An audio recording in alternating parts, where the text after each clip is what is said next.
When Savannah Hale stepped into that corral with the black stallion, 800 pounds of pure rage ready to kill, everyone watching knew she was about to die.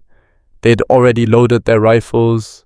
The horse had nearly crushed a grown man minutes earlier, but she just kept humming, hands trembling, walking straight toward the animal like she was meeting an old friend in hell. That's when they realized the terrified woman hiding in their kitchen wasn't who she said she was, and the secret she'd buried was about to destroy everything. Stay with me until the end, hit that like button, and drop a comment with your city so I can see how far this story travels. The stagecoach that rolled into Black Hollow on that September afternoon looked like it had fought a war and lost. Dust caked every surface. One wheel wobbled so badly it screamed with each rotation. Inside, pressed against a cracked leather seat with her canvas bag clutched to her chest like a shield, Savannah Hale tried to remember how to breathe. She'd been traveling for 11 days. 11 days of watching the landscape change from green farmland to endless brown nothing. 11 days of avoiding eye contact with other passengers. 11 days of flinching every time a man's voice got too loud or a horse whinnied too close to the window. When the coach finally lurched to a stop outside what passed for Black Hollow's main street, Savannah didn't move immediately. Her fingers had gone white around the bag's handles. "You getting out or what?" The driver's voice cracked through the silence like a whip. She flinched, hated herself for flinching, but she stepped down anyway, boots hitting the dirt with a soft thud that somehow felt final. Black Hollow wasn't much to look at. A single street lined with weathered buildings that leaned slightly to the left, like they were all trying to escape the wind. A saloon with broken shutters. A general store with a sign so faded she could barely read it. A handful of people standing in doorways, watching her, with the kind of cold curiosity reserved for strangers who probably wouldn't last long. Savannah kept her head down and started walking. She made it maybe 20 feet before the comment started. "Christ, look at that one. Skinny as a rail. Won't last a week out here. Pretty thing though. Shame she looks half dead already." She didn't respond, didn't look up, just kept walking toward the boarding house the stage driver had pointed out. A 2-story structure that sagged in the middle like a broken spine. The woman who answered her knock looked Savannah up and down with the kind of expression people reserve for things they found stuck to their shoe. "Help you? I need a room. Just for a few days while I look for work." The woman, Mrs. Garrett, according to the small sign by the door, crossed her arms. "You got money?" "Some." "How much is some?" Savannah swallowed hard. "Enough for 3 nights, maybe 4 if... 3 nights, up front, no men in the rooms, no noise after dark, break anything, you pay for it." Mrs. Garrett held out her hand. Savannah counted out the coins carefully. They represented almost everything she had left. When Mrs. Garrett snatched them away and jerked her head toward the stairs, Savannah felt something cold settle in her stomach. 3 days to find work in a town that had already decided she wouldn't survive. The room was small and smelled like mildew, but it had a door that locked. Savannah set her bag on the narrow bed and sat down beside it, hands shaking so badly she had to press them flat against her thighs. She'd made it this far. That counted for something, didn't it? The next morning, Savannah discovered exactly how much 3 days meant in Black Hollow. Not much. She tried the general store first. The owner looked her over and shook his head before she'd even finished asking about work. Got no use for someone who looks like a strong wind would blow him over. The saloon was worse. The bartender laughed in her face. "Honey, you wouldn't last an hour in here. Go try the church or something." There was no church. By the second day, Savannah had knocked on every door, asked at every business, and been turned away from all of them. Too weak, too scared, too likely to run at the first sign of trouble. They weren't entirely wrong. On the third morning, Mrs. Garrett was waiting for her at the bottom of the stairs. "Time's up. You got work yet?" "I'm still looking." "That's a no then?" Mrs. Garrett's face was flat, emotionless. "Can't afford to run a charity? Pack your things." "Please, I just need one more day. I'll find something. Out by noon, or I'll have Sheriff Dawson throw you out. Your choice." Savannah felt the floor tilt slightly beneath her feet. She gripped the banister hard enough to hurt. "Yes, ma'am." Back in her room, she sat on the edge of the bed and stared at her canvas bag. Everything she owned fit inside it. 23 years of life reduced to a few changes of clothes, a hairbrush, and a small leather journal she never wrote in because the memories were too heavy to trap on paper. She had maybe $2 left, no job, no place to stay, and absolutely nowhere left to run. For a moment, just a moment, she considered going back, sending a telegram east, letting him know where she was. Her hands started shaking so violently she had to sit on them. No, she'd die out here in the dirt before she went back to that. At 11:30, Savannah picked up her bag and walked downstairs. Mrs. Garrett didn't even look up from her sewing.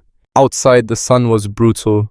Savannah stood in the middle of the street, surrounded by buildings full of people who'd already forgotten she existed, and tried to figure out what the hell to do next. That's when she saw the notice. It was tacked to a post outside the general store, the paper already curling from the heat. Handwritten in rough block letters, "Ranch hand needed cross. Creek Ranch room and board provided, inquire with Cole Bennett." Savannah stared at it. Ranch work. The one thing she'd sworn she'd never do again. Her stomach twisted so hard she thought she might be sick right there in the street. Images flashed through her mind, the smell of horses and blood, the sound of her father's voice cutting through the barn, the feeling of hitting the ground so hard her vision went white. No, she physically could not go back to that life. But as she stood there with the sun burning the back of her neck and $2 in her pocket and literally nowhere else to go, Savannah realized something horrible. She didn't have a choice. Cross Creek Ranch was 7 miles outside of town. Savannah walked the entire distance. By the time she reached the property line, her feet were bleeding inside her boots and the afternoon sun had turned the world into a shimmering haze of heat. But she kept walking because stopping meant thinking, and thinking meant remembering why this was the worst possible decision she could make. The ranch itself sprawled across the valley like something out of a dream she'd had once and forgotten. Fenced pastures stretched toward distant hills. Horses, dozens of them, grazed in the afternoon light. A large barn sat near the main house, its red paint faded but still holding on. Smaller outbuildings dotted the property. It was beautiful. It made her want to vomit. As she approached the main house, a man stepped out onto the porch. He was tall, broad-shouldered, probably in his mid-30s, though the lines around his eyes made him look older. Dark hair, darker eyes, and an expression that suggested he hadn't smiled in at least a year. Maybe longer. He watched her walk up the drive without saying a word. Savannah stopped at the bottom of the porch steps. Her throat had gone completely dry. I'm here about the job." The man, Cole Bennett presumably, looked her over slowly. Not in the way men usually looked at her, with that hungry edge that made her skin crawl. This was different, clinical, like he was assessing a horse at auction. "You got ranch experience?" His voice was rough, unused to conversation. Savannah's heart hammered against her ribs. "Some? A some?" Cole crossed his arms. "That mean you know which end of a horse bites?" "Yes." "Can you cook?" "Yes." "Clean?" "Yes." "Man fences?" Mug stalls? Work 14-hour days without complaining? Savannah forced herself to meet his eyes. Yes. Cole studied her for a long moment. She could see him weighing it. The way she looked like she might blow away in a strong wind. The way her hands wouldn't stop shaking. The way she was clearly desperate enough to take whatever he offered. "Where you from?" he asked, finally. The question hit her like a fist. "East. That's not specific. It's all you need to know." Something flickered across Cole's face. Not quite anger, not quite curiosity. Something in between. "You running from something?" "Everyone out here is running from something." He almost smiled. Didn't quite manage it. "Fair point." Cole looked past her toward the empty road she'd walked in on. "You got references? Someone who can vouch for you?" "No." "Friends in town?" "No." "Family?" Savannah's jaw tightened. "No." "So you're telling me I should hire a complete stranger with no references, no connections, and some ranch experience?" Cole shook his head. "That's not a great pitch." Savannah felt something crack inside her chest. She'd walked 7 miles, bled through her socks, stood here and answered his questions, even though every instinct in her body was screaming at her to run. And it still wasn't enough. It was never enough. "Thank you for your time," she said quietly, and turned to leave. "Hold on."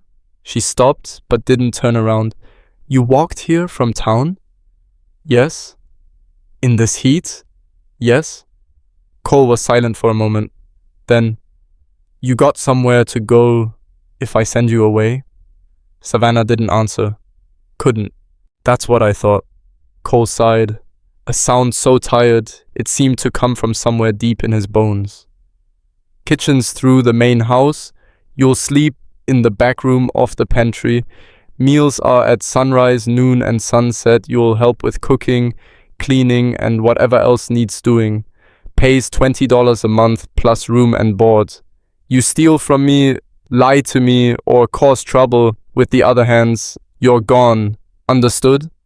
Savannah turned slowly. "You're hiring me? Against my better judgment?" "Yeah." Cole's expression didn't change. "But I'm telling you right now, you don't work out, you don't last. I don't have patience for dead weight." "I'll work hard. You better." The kitchen was dark and smelled like old coffee. Cole showed her inside without much ceremony, pointed out the cook stove, the water pump, the shelves of supplies that needed organizing.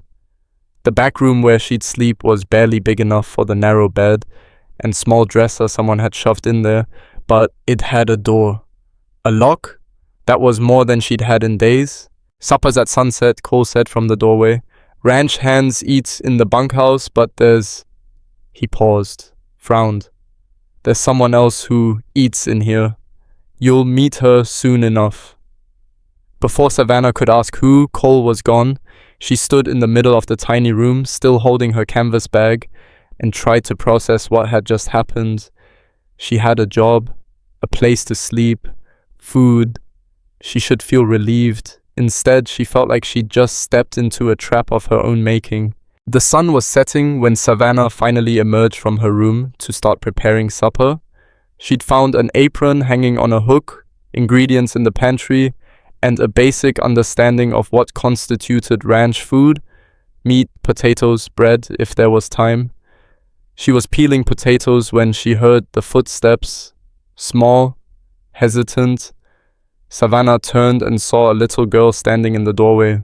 She was maybe 6 years old, pale skin, dark hair pulled into 2 careful braids, enormous brown eyes that seemed too big for her face. She wore a simple dress that was clean, but had been mended multiple times. The girl didn't say anything, just stood there, watching. Savannah set down the potato and wiped her hands on the apron. "Hi there." No response. "I'm Savannah. I'm new here. What's your name?" The girl's eyes flicked toward the hallway, then back to Savannah. Still nothing. Savannah knelt down slowly, making herself smaller, less threatening. It's okay if you don't want to talk. I'm just making supper. Are you hungry? The slightest nod. Okay, well, I'm making potatoes and let's see what else we've got here. Savannah stood and checked the pantry, very aware of the small, silent presence watching her every move. How about carrots? You like carrots? Another tiny nod. They worked in silence for a while, Savannah cooking, the girl watching from the doorway. Eventually the child drifted closer, sat at a small kitchen table, swung her legs back and forth without making a sound. When Cole came in 20 minutes later, he stopped short at the sight of them. "Lily," he said, quietly, "you bothering the new cook?" The girl, Lily, shook her head quickly. Cole's eyes moved to Savannah. Something unreadable passed across his face. "She doesn't talk much." "That's all right," Savannah said. "Neither do I." For the first time since she'd arrived, Cole's expression softened, just barely, just for a second. "Supper ready?" "Almost." "Good." He started to leave, then paused. "Lily eats in here, not in the bunkhouse. That okay?" "Of course."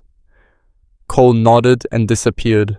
Savannah turned back to the stove, but she could feel Lily's eyes on her. When she glanced over, the girl was still watching, still silent, but something about the way she sat there, small and quiet and careful, made Savannah's chest ache. She knew that posture, the way you made yourself smaller when the world felt too big and too loud.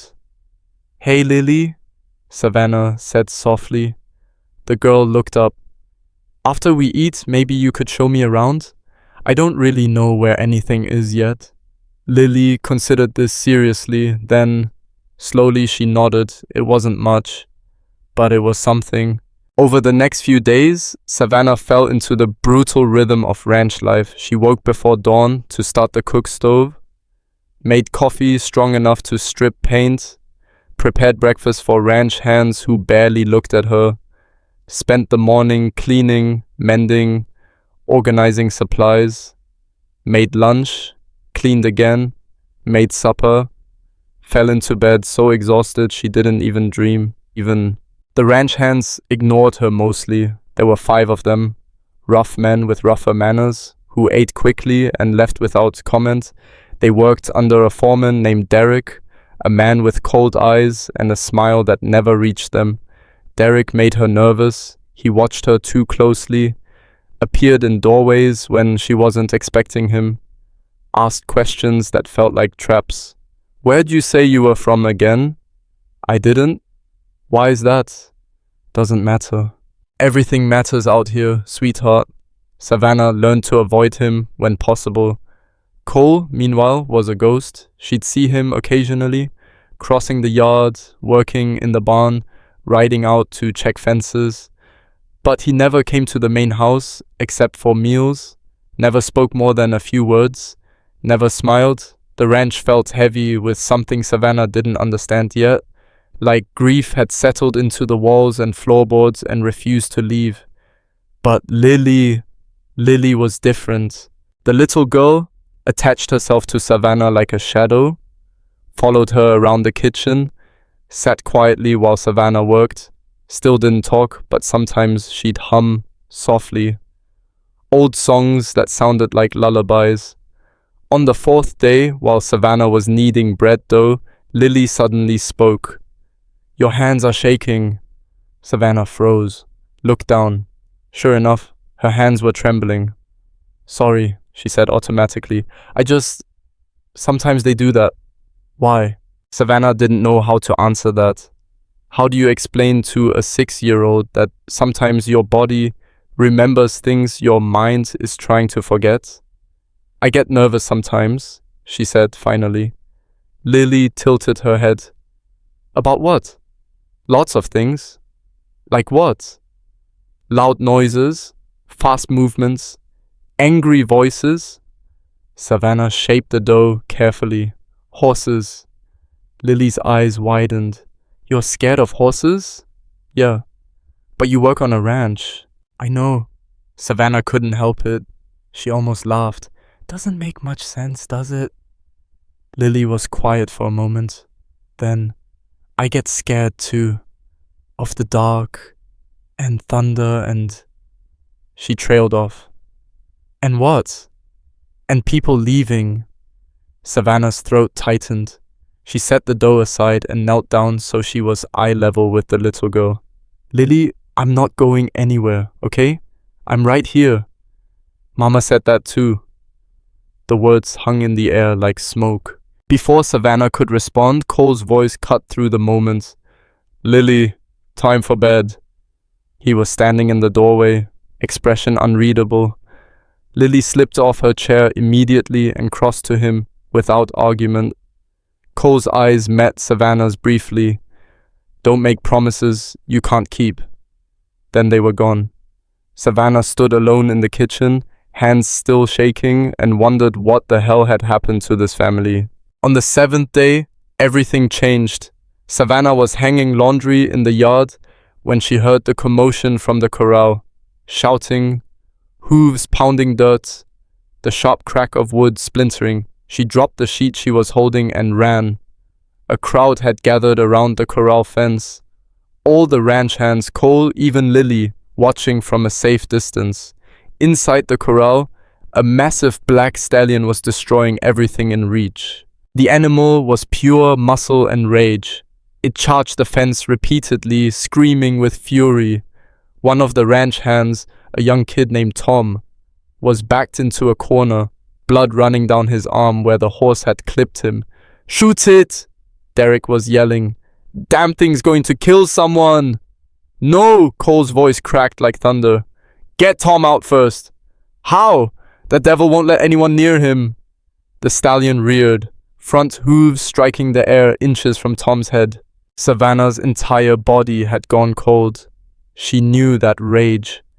Had seen it 100 times before in horses that had been broken the wrong way, beaten into submission until the only language they understood was violence.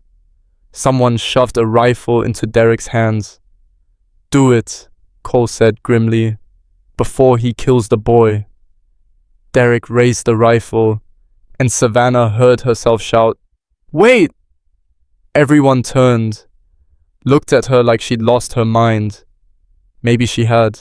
Because before anyone could stop her, before her fear could catch up with her stupidity, Savannah climbed the fence and dropped into the corral.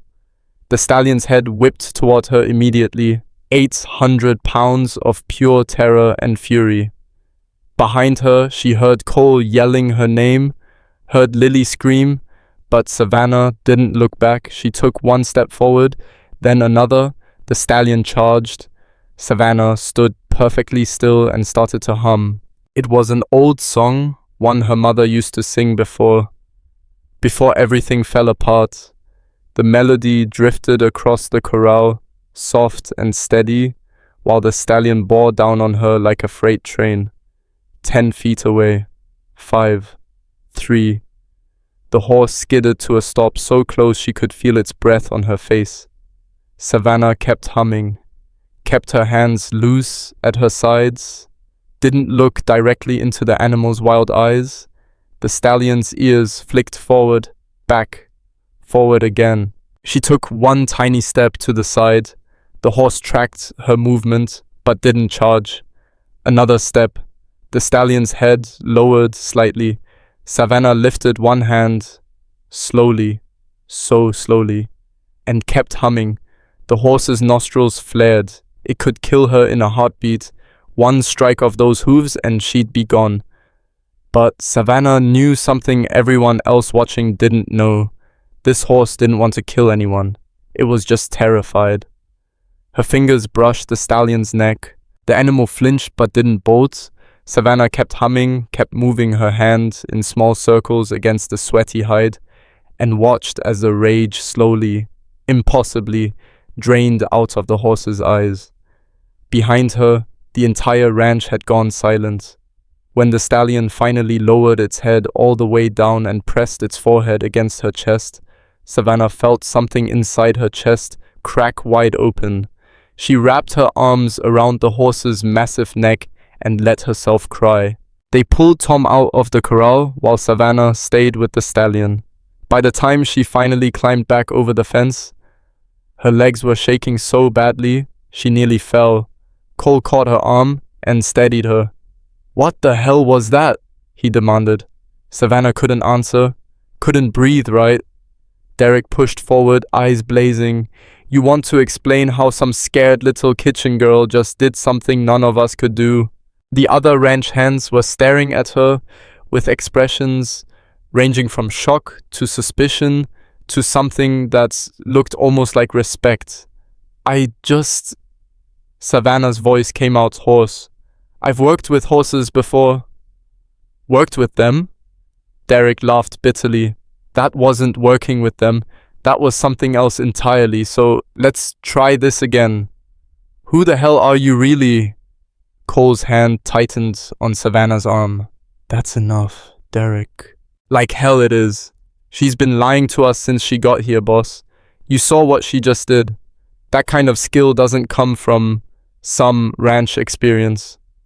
I said that's enough. But Derek wasn't finished. He stepped closer to Savannah. Close enough that she could smell the tobacco on his breath. "You got secrets, girl. And out here, secrets get people killed." Then he turned and walked away, taking most of the ranch hands with him. Cole waited until they were gone before releasing Savannah's arm. "My office. Now." It wasn't a request. Cole's office was small and cluttered, papers everywhere, maps tacked to the walls, dust floating in the afternoon light. He shut the door behind them and leaned against his desk. "Start talking." Savannah stood in the middle of the room with her arms wrapped around herself. "About what?" "You know damn well about what. That stallion's killed 2 men before we got him. 3 other ranchers tried to break him and failed. And you just walked up to him like you were meeting an old friend." Cole's eyes were hard. "So either you're the luckiest woman alive or Derek's right and you've been lying about who you are." "I haven't lied." "Bullshit." The word cracked across the space between them. Savannah flinched. Cole saw it. His expression shifted slightly. "I need to know who you are, not just because Derek's going to make your life hell until he gets answers, but because I've got a 6-year-old daughter in that house, and I don't bring people around her without knowing if they're dangerous." "I'm not dangerous." "Then prove it. Tell me the truth." Savannah closed her eyes. She'd known this was coming, had known from the moment she'd stepped into that corral that her carefully constructed walls were about to come crashing down. "My name's Savannah Hale," she said quietly. "I grew up on a horse ranch in Missouri. My father..." She had to stop, swallow hard. "My father was Victor Hale. People called him the best horsebreaker in 3 territories." Cole's eyes narrowed. "I've heard of him. Brutal methods. Broke horses by breaking their spirits." "Yeah." Savannah's hands were shaking again. "That's him. He trained me to work with the horses from the time I could walk. Said I had a gift. And I did. I could calm animals he couldn't touch. But he didn't like that. Didn't like that people started asking for me instead of him." "So he what? Fired you?" Savannah laughed. A bitter, hollow sound. "No, he beat the hell out of me every time someone praised my work instead of his. Told me I was nothing without him. That the horses only listened to me because he'd taught me everything I knew." She could see it all again. The barn, the blood, her father's face twisted with rage. "When I turned 22, a rancher from Kansas came to buy horses, watched me work, offered to hire me on the spot for 3 times what my father paid me." Savannah's voice cracked. "My father put me in the hospital for a week." Cole's jaw tightened, but he didn't interrupt. "When I got out, I ran, changed my name, tried to disappear." Savannah looked up at him, eyes burning. "I swore I'd never work with horses again. That's why I didn't tell you. I thought maybe I could just be someone else out here. The silence stretched between them. Finally, Cole pushed off the desk. Your father know where you are? No, and I need to keep it that way. Why? He's still looking for you? He never stopped. Cole processed this. And if he finds you? Savannah couldn't answer that. The truth was too heavy. Cole studied her for a long moment. Then, you should have told me before. I know. I don't like liars. I wasn't trying to, but I get it. Cole sighed. And what you did today probably saved Tom's life. Maybe the horses too. He crossed his arms. So here's what's going to happen. You stay. Keep working. But no more secrets. Derek's already suspicious, and that man's like a dog with a bone. He won't let this go. What should I tell him? Nothing. Let me handle Derek. Cole moved toward the door, then paused. For what it's worth, that thing you did in the corral, that wasn't cruelty. That was the opposite. Your father might be a bastard, but you're not him. Savannah felt something loosen in her chest. Thank you. Cole just nodded and left. Savannah stood alone in the office, surrounded by maps and papers and dust, and realized she'd just done the most terrifying thing imaginable. She'd told someone the truth, and somehow, impossibly, the world hadn't ended, but Derek didn't let Cole handle anything. The morning after the incident with the stallion, Savannah found him waiting outside the kitchen before sunrise. He was leaning against the wall, picking at his fingernails with a knife, and the sight of him made her stomach drop. Morning, Savannah. He drew out her name like he was tasting something sour. Or should I call you something else? She kept her face neutral. Savannah's fine. See, that's interesting, 'cause I've been thinking about you all night. Derek pushed off the wall and stepped closer.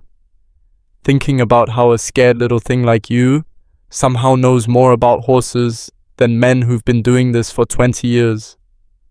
I got lucky with that stallion. Lucky, Derek laughed. Right, and I'm the king of England. Savannah moved to step past him, but he shifted to block her path. You know what I think? His voice dropped lower. I think you're running from something bad. Real bad. And I think whatever you're running from is eventually going to show up here and make problems for the rest of us. That's not... I don't trust you. Derek's eyes were cold. And I'm going to be watching you every second until I figure out what your deal is. You slip up even once, I'll make sure Cole knows exactly what kind of mistake he made hiring you. He walked away before she could respond. Savannah stood in the dark, shaking, and knew with absolute certainty that Derek wasn't going to stop. He was the type of man who needed to be right, needed to be in control, and her presence here had shifted something in the ranch's balance that he couldn't tolerate. She should leave, pack her bag, take what little money she'd earned, and disappear before Derek dug deep enough to uncover the one name that would destroy everything. But when she turned back toward the kitchen, she saw Lily's face pressed against the window. The little girl waved, then disappeared back into the house. Savannah closed her eyes and made a choice she'd probably regret. She wasn't running. Not yet. Inside, Lily was already sitting at the kitchen table, braids slightly messy from sleep. She'd started doing that, waking up early just to keep Savannah company while she cooked. "Morning, sweethearts," Savannah said, forcing lightness into her voice. "Derek was mean to you." It wasn't a question. "You saw that?" "I see lots of things." Lily swung her legs under the table. "He's always mean, even to Papa sometimes." Savannah started measuring out flour for biscuits. "Well, some people are just like that." "Why?" "I don't know. Maybe they're scared too." Lily considered this seriously. What's Derek scared of? Not being important, probably. That's stupid. Despite everything, Savannah smiled. Yeah, it kind of is. They worked in comfortable silence for a while. Savannah cooking, Lily drawing pictures on a piece of scrap paper with a stub of pencil. The sun started creeping through the windows, turning everything golden. Savannah? Lily's voice was small. Are you going to leave like Mama did? The question hit like a punch to the chest. Savannah set down the bowl she was holding and knelt beside Lily's chair. Your mama didn't leave on purpose, did she? Lily shook her head. Tears gathered in her eyes, but didn't fall. She got sick, real sick. And then one day she just wasn't here anymore. I'm so sorry, honey. Papa says she's in a better place. But I don't understand why a better place means she can't come back. The tears spilled over now. I want her to come back. Savannah pulled the little girl into her arms and held her while she cried. Over Lily's shoulder, she saw Cole standing in the doorway. His face was pale, jaw tight, and she realized he'd heard everything. Their eyes met. Cole looked like a man who'd been carved out of stone and grief in equal measure. Then he turned and left without a word. When Lily finally pulled back, wiping her nose on her sleeve, Savannah brushed the hair from her face. I can't promise I'll never leave, she said gently, but I can promise that if I do, it won't be because I want to, okay? Lily nodded, still sniffling. And until then, I'm right here. Every morning, every night, right here. Promise? Savannah's throat tightened. Cole's warning echoed in her head. Don't make promises you can't keep. But she looked at this broken little girl and couldn't help herself. I promise. The next 3 weeks passed in a strange blur of normalcy and tension. Savannah fell deeper into ranch life. She started working with the horses, cautiously at first, then with growing confidence. Word spread about what she'd done with the black stallion, and soon ranchers from neighboring properties were showing up with their most difficult animals. Heard you got away with troubled horses, one grizzled rancher said, leading a scarred mare that flinched at every sound. This one won't let anyone near her, was about to put her down. Savannah spent 2 hours with that mare, didn't touch her for the first hour, just sat in the corral humming and talking softly. When the horse finally approached, Savannah let her sniff her hands, her hair, her clothes, let the mare decide when trust was possible. By the end of the day, the horse was eating out of her palm. The rancher paid Cole $30 and told everyone within 50 miles about the miracle worker at Cross Creek Ranch. More horses came, more money followed. Cole said nothing about it directly, but Savannah noticed he stopped looking at her, like she might bolt at any moment, started asking her opinion on which horses to buy, which to sell, how to handle the difficult ones. The other ranch hands, everyone except Derek, started treating her with something close to respect. They'd nod when she passed, hold doors open, ask her advice on their own horses. But Derek's hostility grew sharper with every passing day.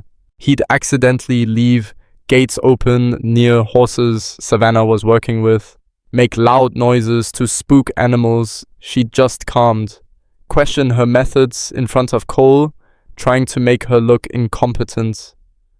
That's not how real trainers do it, he'd say.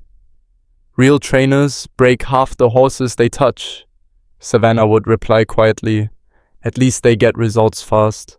Fast isn't always better. Derek's smile never reached his eyes. You'd know all about that, wouldn't you? Taking your time, hiding things, making everyone wait to see who you really are. One afternoon, Tom, the young ranch hand Savannah had saved from the stallion, caught her after lunch.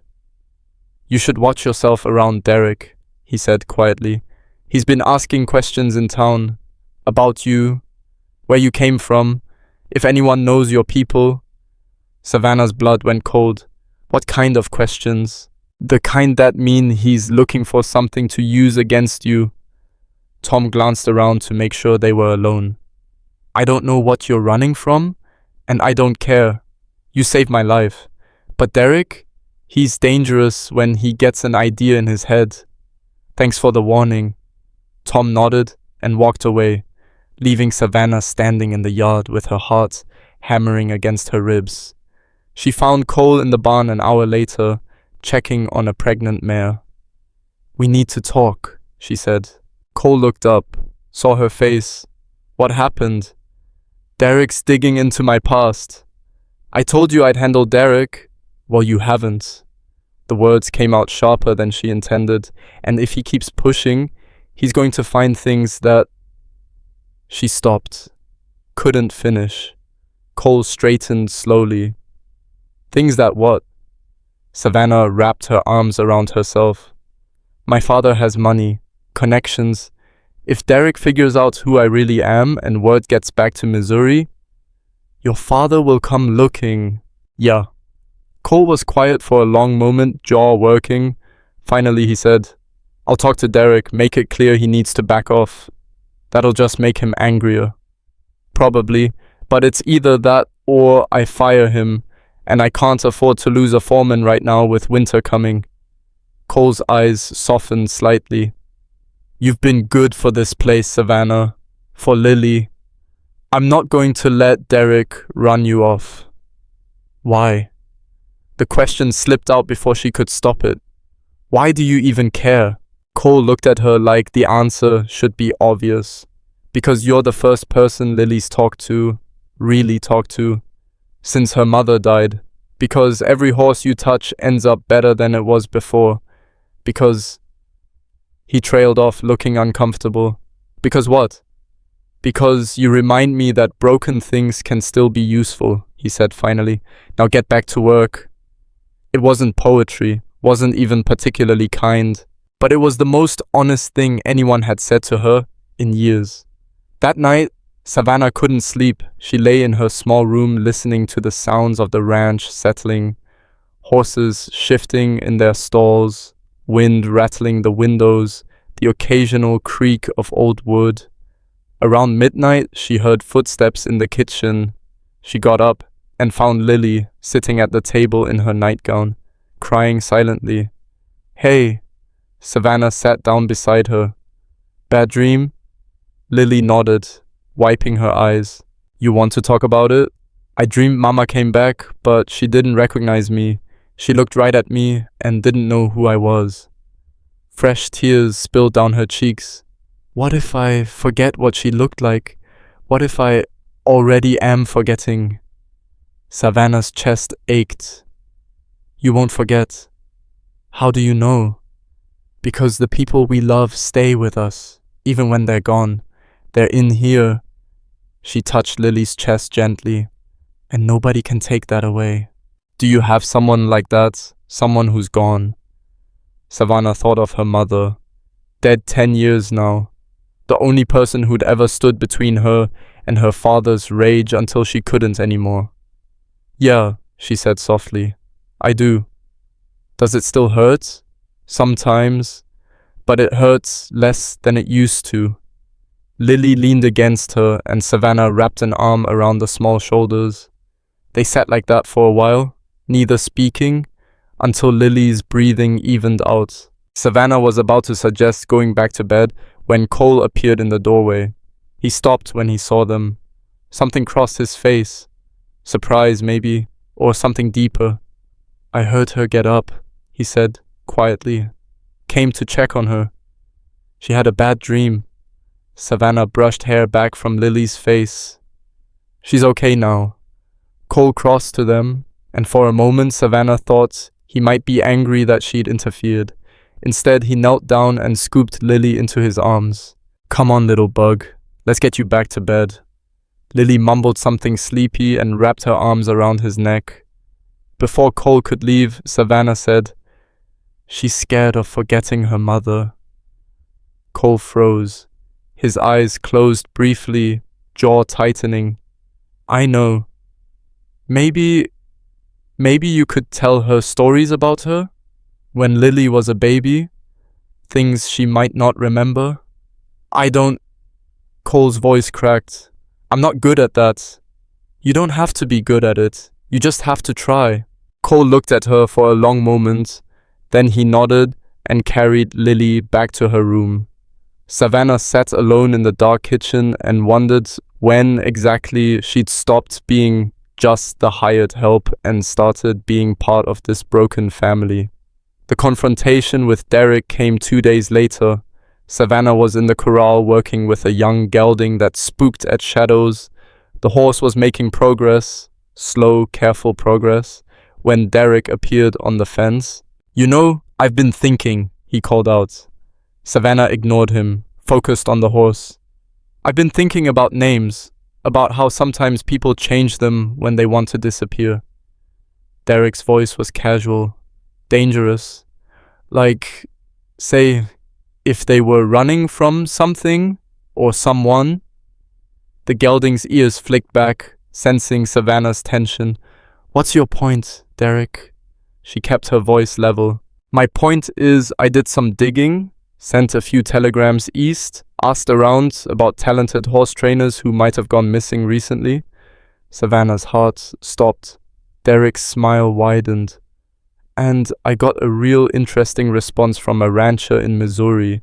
Said he knew a Victor Hale who'd been looking for his daughter. Pretty little thing, supposedly. Good with horses, ran away a few months back. The world tilted. Now, he didn't mention a name, Derek continued, but he did say Victor was offering a reward for information about her whereabouts.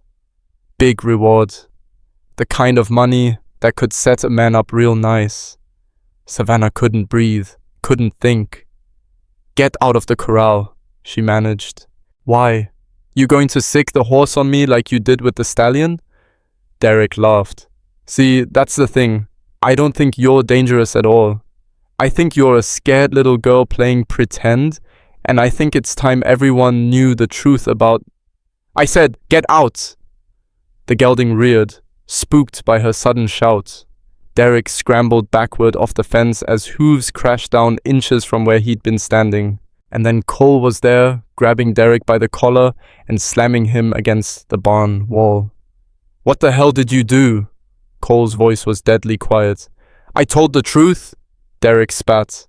She's Victor Hale's daughter, the bastard who broke horses by beating the life out of them, and she's been lying to all of us. I know who she is. Derek froze. You...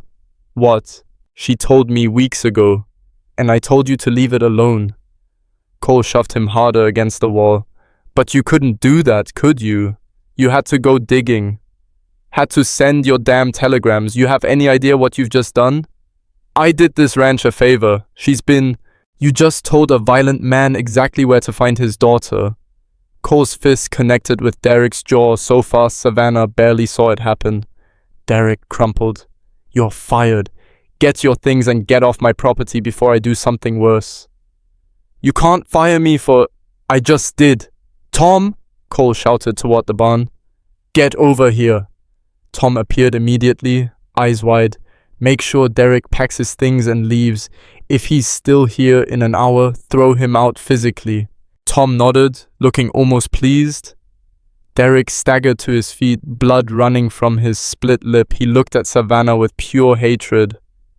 He's coming for you now, he said. And when Victor Hale gets here, you're going to wish you'd just stayed home and taken your beatings like you were supposed to. Cole moved toward him again, but Derek was already running.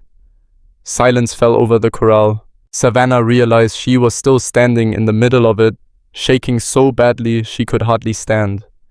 The gelding had retreated to the far corner, frightened by all the shouting. Cole climbed the fence and dropped down beside her. Savannah. He knows. Her voice came out broken. Derek told him where I am. My father knows. We don't know that for sure. Maybe the telegram didn't... It did. She looked at Cole with tears streaming down her face. You don't know him. You don't know what he's like. He'll come here and he'll destroy everything and everyone She couldn't finish. couldn't say the words out loud. Everyone I care about. Cole's hands gripped her shoulders gently. Listen to me. We're not going to let that happen. You can't stop him. The hell, I can't. His eyes were fierce. This is my ranch, my land, and nobody, I don't care who they are or what they think they're owed, is going to come here and take someone under my protection. Cole, you don't understand. Then help me understand. Tell me exactly what we're dealing with. So she did. Standing in that corral, with the afternoon sun beating down and a frightened horse watching from the corner, Savannah told Cole everything she'd been too scared to say before. About her father's reputation, his connections, the way he could walk into a town and own it within a week through fear and money and sheer force of will. About the last time she'd seen him, standing over her broken body in the barn, telling her she'd never be anything without him, that she belonged to him the same way the horses did. He'll kill me, she whispered, or worse, he'll drag me back home and make sure I never leave again. Cole's jaw was so tight, she thought it might crack. When he finally spoke, his voice was rough. How long do we have? I don't know, a week maybe? Depends how fast he can travel. Then we have a week to prepare. Cole pulled her toward the fence. Come on, we're getting everyone together. For what? To make damn sure your father knows what he's walking into if he comes here. Within an hour, every ranch hand on the property was gathered in the barn. Tom, the older cowboys named Jake and Sam, even the cook from the bunkhouse, all of them armed, all of them angry. Cole stood in front of them with Savannah at his side.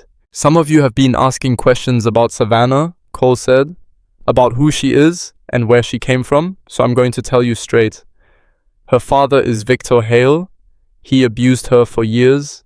She ran, and now, because of Derek's stupidity, he might be on his way here. Muttering broke out among the men. If he shows up, we're not handing her over. Period. Cole's voice cut through the noise. Anyone who's got a problem with that can leave now with a month's pay and no hard feelings. Nobody moved.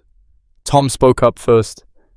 That girl saved my life. I'm not going anywhere. Same, Jake said. One by one, the others nodded. Cole looked at Savannah. You're staying. We're going to arm the ranch, watch the roads, and make sure your father gets the message that he's not welcome here. Understood? Savannah couldn't speak, could only nod while tears blurred her vision. These men, rough, hard men who barely knew her, were willing to stand between her and the monster she'd been running from her entire life. After the meeting, Savannah found herself alone with Cole in his office. You didn't have to do that, she said. Yeah, I did. Why? You're not just anything. Cole turned to face her fully. You're the reason my daughter smiles again. The reason this ranch is making more money than it has in years. The reason I don't wake up every morning feeling like I'm drowning. Savannah's breath caught. Cole took a step closer. And maybe I'm selfish, maybe I should let you run again, somewhere he'll never find you. But I don't want to. Because for the first time since Ellen died, this place feels like a home instead of a graveyard. Cole. So yeah, I'm going to protect you. Not because I'm a good man, but because I can't stand the thought of you leaving. The air between them felt electric, dangerous. Savannah knew she should step back, should maintain the distance that kept things safe and professional. Instead, she closed the gap and kissed him. Cole froze for half a second. Then his arms came around her and he kissed her back like a man who'd forgotten what it felt like to want something. When they finally broke apart, both breathing hard, Savannah whispered, I don't want to leave either. Then don't. It's not that simple. It is exactly that simple. Cole's hands cupped her face. You stay. We face whatever comes. Together. Savannah wanted to believe him, wanted to believe that staying was possible, that her father wouldn't destroy everything beautiful she'd found here. But that night, lying in her small room and listening to the ranch settle into darkness. She couldn't shake the image of Victor Hale's face, couldn't stop hearing his voice in her head. You belong to me. You'll always belong to me. She got up and packed her bag, put in her clothes, her hairbrush, the small amount of money she'd saved, moved quietly through the dark kitchen toward the back door, and found Lily sitting at the table. You're leaving. The little girl's voice was flat, devastated. Lily, you promised. Tears streamed down Lily's face. You promised you wouldn't leave unless you had to. I do have to. If I stay, bad things will happen. Your papa, you, everyone here. I don't care about bad things. Lily's voice cracked. I care about you. You're supposed to stay. The sound of footsteps made them both turn. Cole stood in the doorway, taking in the scene. Savannah with her packed bag, Lily crying, the door half open to the night. His face went carefully blank. So that's it? You're running? I have to? No, you don't. We had a plan. Your plan gets people hurt. Savannah's voice broke.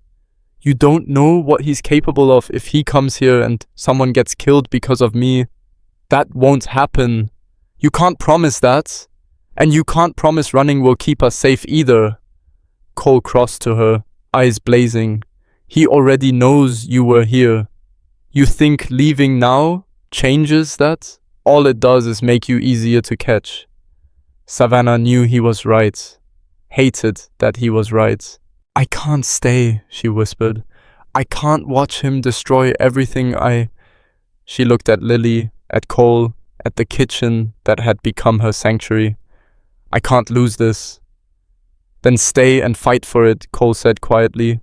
I don't know how. Yes, you do. He gestured toward the window, toward the corrals beyond. You've been fighting your whole life, fighting to survive him, fighting to escape, fighting to build something new here. Don't stop now. Lily grabbed Savannah's hand. Please don't go, please. Savannah looked down at the little girl she'd come to love like her own. Looked at Cole, who was offering her something she'd never had before. Someone willing to stand beside her instead of controlling her. She thought about the horses she'd healed, the ranch hands who'd learned to respect her, the life she'd started building from nothing, and she thought about her father's face when he realized she'd found people who wouldn't let him take her. Slowly, she set down her bag. Okay, she whispered. I'll stay. Lily threw her arms around Savannah's waist and sobbed with relief. Over the little girl's head, Cole's eyes met Savannah's. We'll face him together, he said. Savannah nodded, even though terror still clawed at her chest, because for the first time in her life, she wasn't alone. And maybe, just maybe, that would be enough. The waiting was worse than anything Savannah had ever endured. Cole turned Cross Creek Ranch into something close to a fortress over the next 3 days. He posted guards at the road leading to the property, made sure every ranch hand was armed and knew how to use their weapons, moved the horses to pastures closer to the barn where they could be watched. Savannah threw herself into work to keep from thinking. She trained horses until her arms ached, cooked meals nobody had much appetite for, helped Lily with her reading even though the words swam on the page because her hands shook too badly to hold the book steady. At night, she barely slept. Every sound made her jolt awake. Winds against the windows, horses shifting in their stalls, the creak of settling woods. She'd lie there in the dark and imagine her father's face. Imagine what he'd do when he arrived. If he arrived. Part of her still hoped Derek's telegram had gotten lost, that her father was too busy to bother chasing after her, that maybe somehow she'd get lucky, but Savannah had never been lucky in her life. On the fourth morning, Tom came running into the kitchen where Savannah was making breakfast. There's a rider coming up the main road. Alone. Cole appeared behind him, already reaching for his rifle. You recognize him? Too far out still, but he's moving slow, deliberate. Savannah's hands froze over the eggs she'd been cracking. The bowl slipped from her fingers and shattered on the floor. "It's him," she whispered. "I know it's him." Cole moved to her side immediately. "You don't know that yet." "I do." She could feel it in her bones, the same way horses could sense a storm coming. He always rides alone at first, makes himself look vulnerable.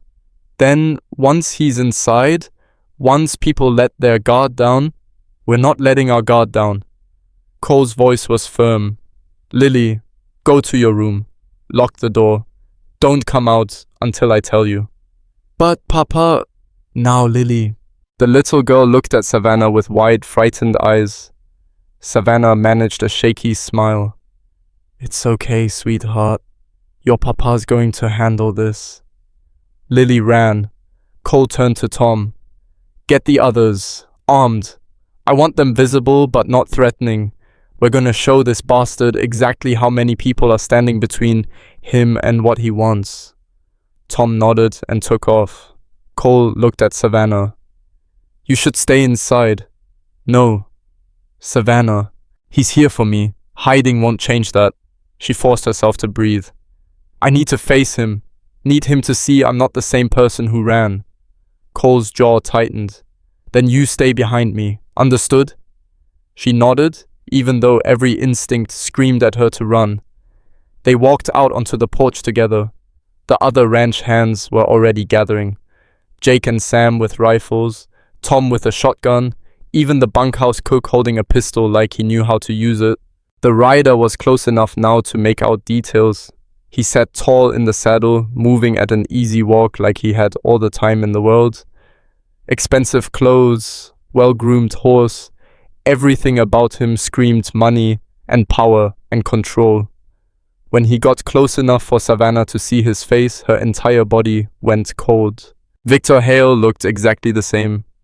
Sharp features that might have been handsome if there was any warmth behind them. Cold grey eyes that missed nothing. A mouth that curved into something that wasn't quite a smile. He stopped his horse 20 feet from the porch and looked around slowly, taking in the armed men, the defensive positioning, the hostility radiating from every person present. "Well?" Victor said, his voice smooth as oil, quite the welcoming committee. Cole stepped forward, rifle held loosely but ready. "This is private property. State your business or turn around." Victor's eyes flicked to him, then past him to where Savannah stood. His expression didn't change, but she saw the flash of triumph in his gaze. "There you are, sweetheart. I've been looking everywhere for you." The word sweetheart made her skin crawl. "I'm not your sweetheart," she said, hating how her voice shook. "I'm not your anything." "Now that's not true." Victor dismounted smoothly, hands visible and empty, non-threatening. "You're my daughter, my responsibility, and you've caused me quite a bit of trouble running off like you did." "You mean like I did after you put me in the hospital?" Several of the ranch hands shifted, weapons coming up slightly. Victor spread his hands. "A misunderstanding, a family disagreement that got out of hand. Surely you can't blame a father for being concerned about his only child." "Don't!" Savannah's voice cracked. "Don't stand there and pretend you care about me. You never cared about anything except owning me." "Owning you?" Victor laughed, and the sound made her stomach turn. "Savannah, I raised you, taught you everything you know, gave you a home, food, skills that clearly serve you well even now." He gestured toward the corrals. "I hear you've been working with horses here, making quite a name for yourself, using techniques I taught you. You didn't teach me anything except how to be afraid." Victor's smile faded slightly. "Is that what you tell yourself? That I was cruel? That everything I did wasn't for your own good?" Cole moved down the porch steps, putting himself between Victor and Savannah. She's not going with you. Victor's attention shifted fully to Cole now, assessing. And you are? The man who owns this ranch, which means you're on my property without permission. I'm here for my daughter. She's an adult. She can make her own choices, and she's chosen to stay here. Has she? Victor's eyes cut back to Savannah. Or did you just seduce some lonely rancher into protecting you? Tell him sad stories about your terrible father. Make yourself seem helpless? That's enough, Cole said, voice dropping to something dangerous. But Victor wasn't finished. He took a step closer and every weapon on the porch rose. Here's what I think happened, Victor said, voice calm, reasonable. I think my confused, unstable daughter ran away after having some kind of breakdown. I think she lied to all of you about who she is and where she came from. And I think she's manipulated you into believing she's some kind of victim when the truth is she's always been difficult, prone to exaggeration, a little bit broken in the head. Shut your mouth, Cole snarled. Or what? You'll shoot me? Victor smiled. In front of all these witnesses? For trying to retrieve my own daughter? The law's on my side here, friend. She's family. She belongs with me. She belongs to nobody. Cole's finger moved to the trigger. And if you don't get back on that horse right now, Cole, don't. Savannah's voice cut through the tension. She moved around him, ignoring his attempt to stop her, and faced her father directly. You want to talk about what I am? Fine. Let's talk about it. Savannah, Cole started. She held up a hand. I am broken. You're right about that. 23 years of your teaching made sure of it. Every time you hit me for being better with horses than you were, every time you told me I was worthless without you, every time you broke me down and then blamed me for not being strong enough to take it. Victor's face remained neutral, but his eyes had gone very cold. But you know what? Savannah continued, voice gaining strength. Being broken doesn't mean I'm yours, it doesn't mean I owe you anything, and it sure as hell doesn't mean I'm going back. You think these people will protect you forever? Victor's voice was soft, deadly. You think this rancher and his little hired guns can keep me away from what's mine? I think they'll try, and I think you'll lose. Victor stared at her for a long moment. Then he laughed, a genuine sound that somehow made the situation worse. You've gotten brave out here, haven't you? Found yourself some backbone? He looked at Cole. Or maybe just found yourself a man stupid enough to risk everything for damaged goods. Cole moved so fast Savannah didn't see it coming. 1 second he was beside her, the next his fist was connecting with Victor's jaw. Her father staggered backward, hand flying to his face. Blood trickled from his split lip. The ranch hands all raised their weapons fully now, and the air went electric with violence waiting to happen. Victor straightened slowly, touching his mouth and examining the blood on his fingers. When he looked up, his expression had shifted into something that made Savannah's blood freeze. This was the face she remembered from the barn, the face that came right before pain. That, Victor said quietly, was a mistake. Get off my land, Cole said, and don't come back, 'cause next time, I won't stop with one punch. Victor smiled. It didn't reach his eyes. You have no idea what you've just started. He turned and walked to his horse, mounted smoothly, adjusted his hat.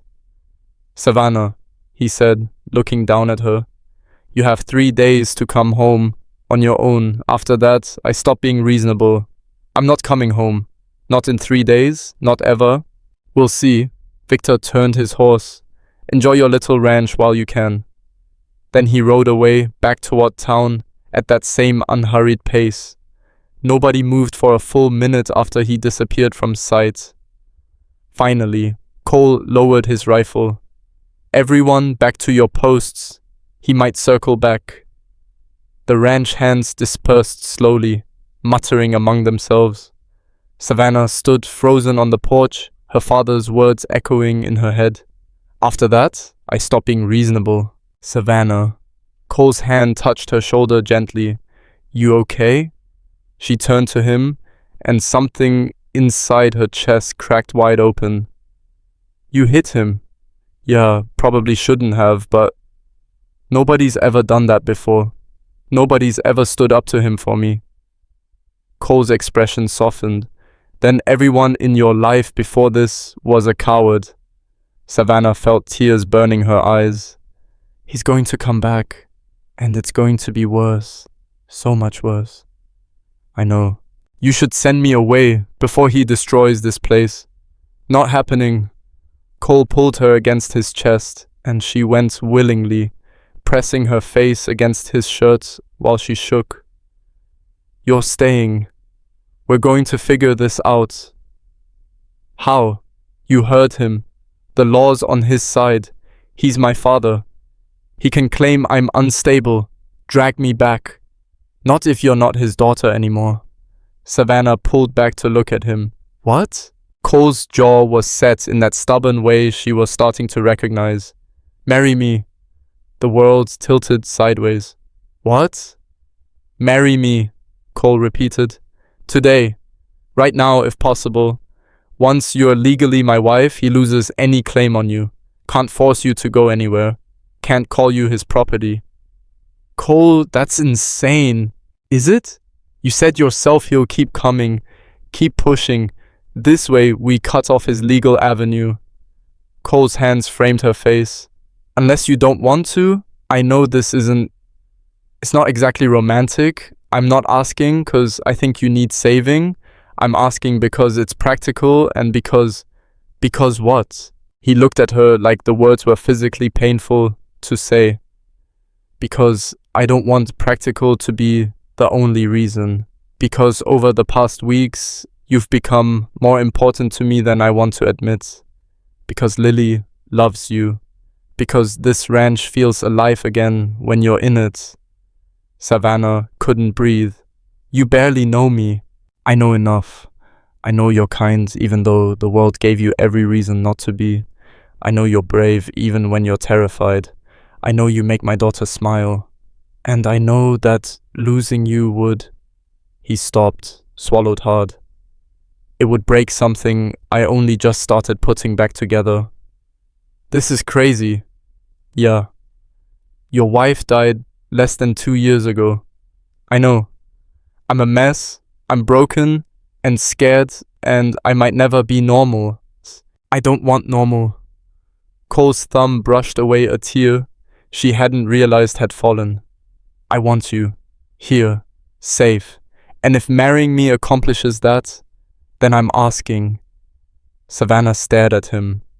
This hard, quiet man who'd given her a job when nobody else would, who'd protected her from Derek, who'd punched her father in the face for calling her damaged, who was offering her something she'd never thought she'd have.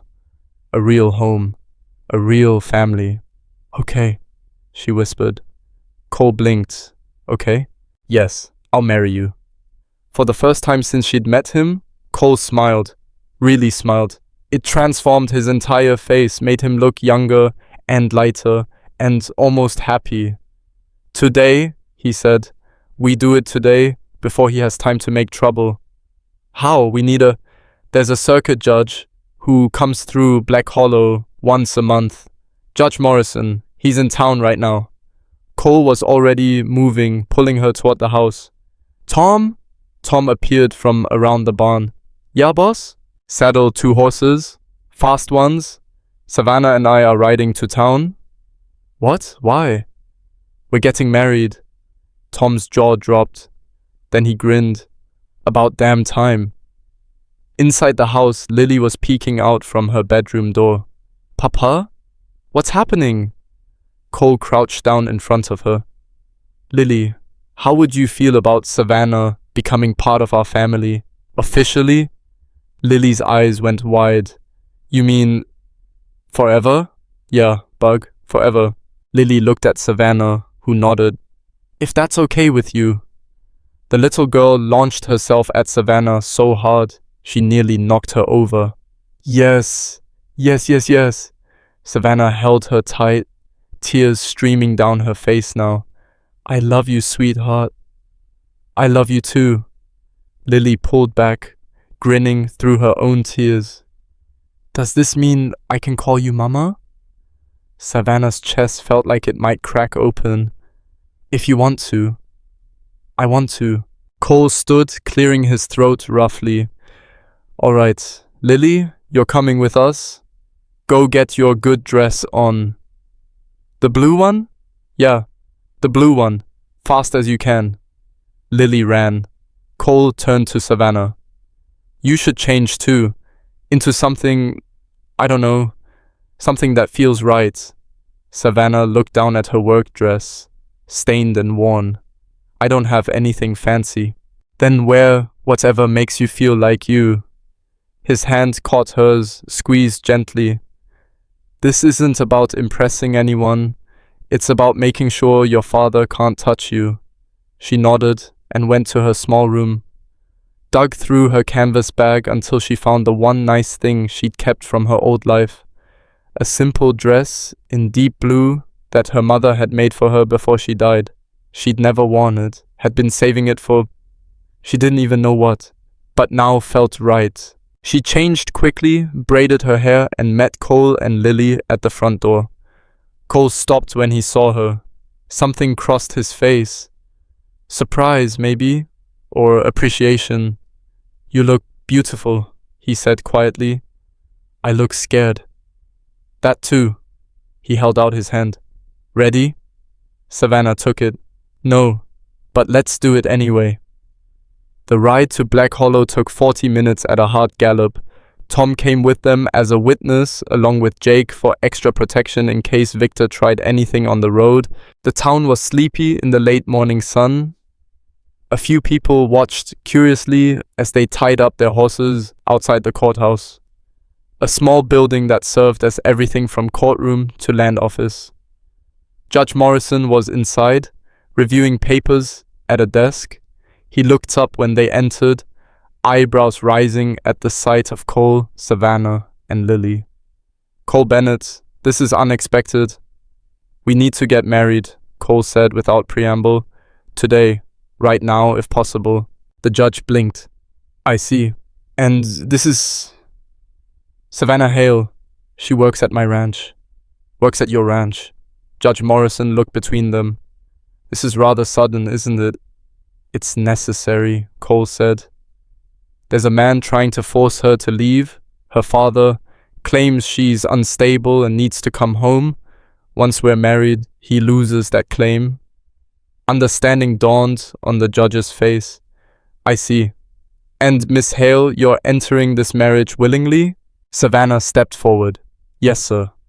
Nobody's forcing you or threatening you. No, I want to do this. Judge Morrison studied her carefully.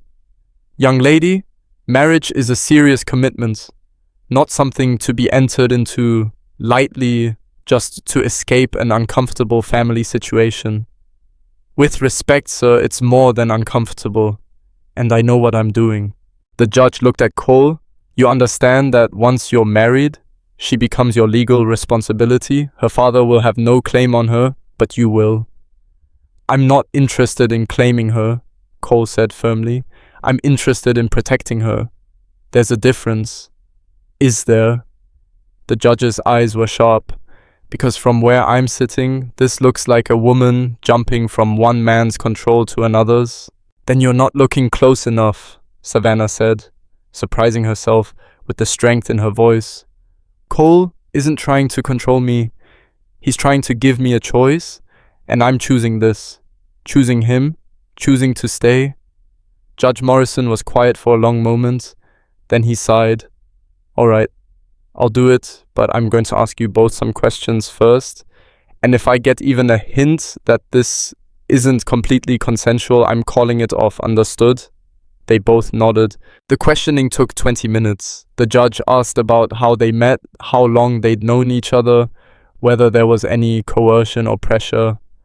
Asked Savannah directly if she was afraid of Cole. No, she said honestly. He's the first person I've ever felt safe around. That seemed to satisfy him. Finally, Judge Morrison pulled out the necessary forms. You'll need witnesses, 2 of them. Tom and Jake stepped forward. The ceremony itself was brief. No flowers, no music, no guests, besides Lily and the ranch hands. Just words spoken in a dusty courthouse with afternoon light slanting through the windows. Do you, Cole Bennett, take this woman to be your lawfully wedded wife? I do. And do you, Savannah Hale, take this man to be your lawfully wedded husband? Savannah looked at Cole, at this quiet, broken man who'd given her a chance when nobody else would, who'd stood between her and her father, who'd offered her not just protection, but belonging. I do? Then by the power vested in me by the territory, I pronounce you husband and wife. Judge Morrison closed his book. You may kiss the bride if you're so inclined. Cole leaned down and kissed her softly, carefully, like she was something precious that might break. When they pulled apart, Lily was clapping and bouncing on her toes. You're married! You're really married! Savannah laughed, a sound that felt strange and light and almost happy. Yeah, sweetheart, we really are. They signed the papers. Judge Morrison filed them officially. And just like that, Savannah Hale became Savannah Bennett. She had a new name, a new family, a new life. And for the first time since she could remember, she felt like maybe, just maybe, she had a chance at something better. They were heading back to the horses when someone called out, Well, isn't this touching? Savannah froze. Victor stood in front of the saloon across the street, leaning against a post with his arms crossed. He'd been watching, waiting. Cole's hand went to his rifle immediately. Stay away from us, he said. Victor pushed off the post and walked toward them slowly. I just wanted to congratulate the happy couple. Though I have to say, Savannah, this is low even for you. Marrying some stranger just to spite me? She didn't marry me to spite you, Cole said. She married me because she wanted to. Is that right? Victor's eyes were cold. Or did you pressure her, convince a frightened, traumatized girl that she had no other options? Stop, Savannah said. Just stop. It's done. I'm married. You have no claim on me anymore. Victor smiled. Oh, sweetheart. You think a piece of paper changes anything? You're still my daughter, still my blood. And blood always comes home eventually. She's home, Cole said. You're looking at it. Am I? Victor glanced at the ranch hands, at Lily, at the courthouse behind them. How long do you think this will last? A few months? A year?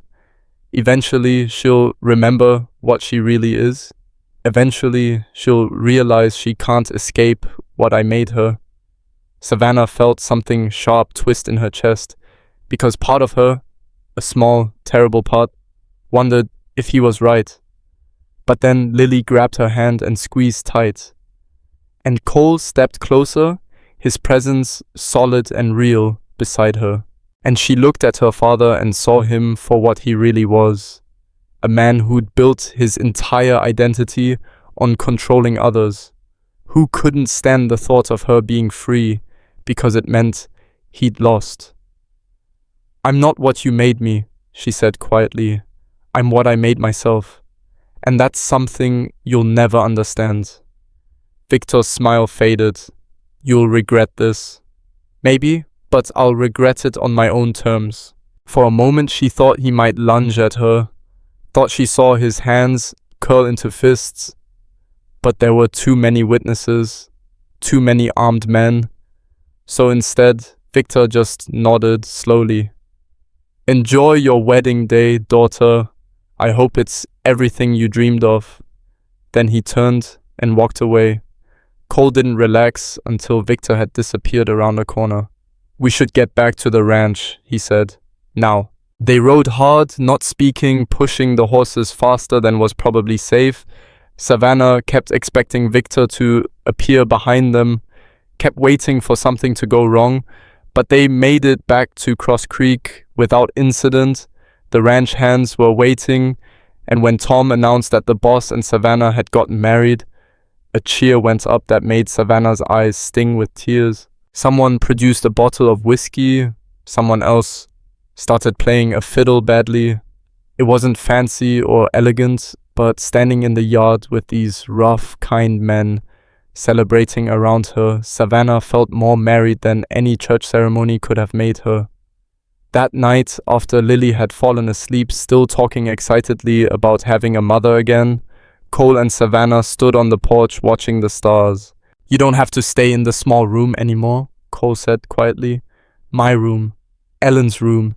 You could—" "Not yet," Savannah said gently. "If that's okay." He nodded, looking relieved. "Yeah, take whatever time you need." They were quiet for a while. Finally, Savannah said, "He's not going to let this go." "I know." "He meant what he said, about me regretting it." Cole turned to face her fully. "Do you?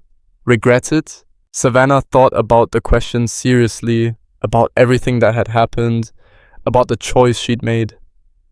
"No," she said finally, "but I'm scared of what's coming." "Me too." Cole's hand found hers in the dark. "But we'll face it together." Savannah squeezed his fingers. "You keep saying that." "'Cause I keep meaning it." Above them, the stars wheeled across the endless prairie sky. Somewhere out there, her father was planning his next move, planning how to hurt her, how to take back what he thought he owned. But standing there with Cole's hand in hers and Lily asleep inside and a marriage certificate that said she belonged to herself now, Savannah felt something she hadn't felt in years. Hope. It was fragile and frightening and probably foolish. But it was real. And for tonight, that was enough. The hope lasted exactly 3 days. On the morning of the 4th day, Savannah woke to the sound of shouting. She threw on her dress and ran outside to find half the ranch hands gathered near the eastern pasture, staring at something that made her blood run cold. Every fence post along that section had been cut clean through. The wire lay in twisted heaps on the ground, and written in the dirt in letters big enough to see from the house were 2 words: "Come home." Cole stood in the middle of it, jaw clenched so tight she could see the muscle jumping. "When did this happen?" he asked Tom. "Sometime last night. Jake was supposed to be watching this section, but what?" Tom looked uncomfortable. "He said he heard something by the barn, went to check it out. When he came back, this was already done. So someone drew him away on purpose." Cole kicked at the dirt, scattering the letters. "How many horses got out?" "Maybe a dozen. We're still counting." Savannah felt sick. Those horses represented thousands of dollars, time and training and care she'd put into each one. "This is my fault," she said quietly. "No." Cole turned to her. "This is his fault. Your father did this. Because of me. Because I'm here. Savannah. He's going to keep doing this, keep destroying things until either I leave or there's nothing left to destroy." She wrapped her arms around herself. "Maybe I should just go back, end this before someone gets hurt." Cole crossed to her in 3 strides and gripped her shoulders. "You're not going anywhere. You hear me? We'll fix the fences, find the horses, hire more guards, whatever it takes." "For how long? He has money, Cole, resources. He can keep this up forever." "So can we." But Savannah could see the strain around his eyes, the way his hands shook slightly before he shoved them in his pockets. This was costing him, costing all of them. Over the next week, things got worse. A fire started in the hay barn in the middle of the night. They caught it before it spread, but lost half their winter feed. No one saw how it started, but everyone knew. Then the well pump broke. When Tom took it apart, he found sand deliberately poured into the mechanism. It took 2 days to fix, and in the meantime, they had to haul water from the creek for all the horses. Jake found a dead coyote hung from the fence post nearest the house. Lily saw it before anyone could take it down and had nightmares for 3 nights straight. The ranch hands started getting nervous. A couple of them quit outright, saying they didn't sign up for this kind of trouble. The ones who stayed did so out of loyalty to Cole, but Savannah could see the fear creeping into their eyes. And through it all, Victor never showed his face, never got caught, never left evidence that would let them involve the law. He was a ghost, destroying their lives from the shadows. Cole barely slept anymore. He spent his nights patrolling the property with a rifle, jumping at every sound. During the day, he worked himself half to death trying to keep the ranch functioning despite the constant sabotage. Savannah watched him wearing himself down and felt something inside her breaking. She found him in the barn one evening, mucking out stalls, even though that was supposed to be Jake's job. He looked exhausted, hollow. Cole, you need to rest. Can't, too much to do. Then let me help. You've been working all day. You should be inside with Lily. Savannah took the pitchfork from his hands. Lily's asleep, and I'm not helpless. Cole leaned against the stall door, and for the first time since she'd met him, he looked defeated. I don't know how to stop this. Every time we fix something, he breaks something else. We're bleeding money, losing stock. I've got 3 ranch hands left, and they're ready to bolt at the first sign of real trouble. So what are you saying? I'm saying, maybe you were right. Maybe you should... Don't! Savannah's voice came out sharp. Don't you dare finish that sentence. Cole looked at her, eyes red-rimmed from exhaustion. I can't protect you from this. I thought I could, but I can't. He's everywhere and nowhere, and eventually he's going to do something that gets someone killed. Then we fight back. How? We don't even know where he is most of the time. Savannah set down the pitchfork, her mind racing. He's staying in town. Has to be. The boarding house or the saloon. Somewhere he can watch and wait. So we go to him instead of waiting for him to come to us. Cole straightened. What are you talking about? I'm talking about ending this.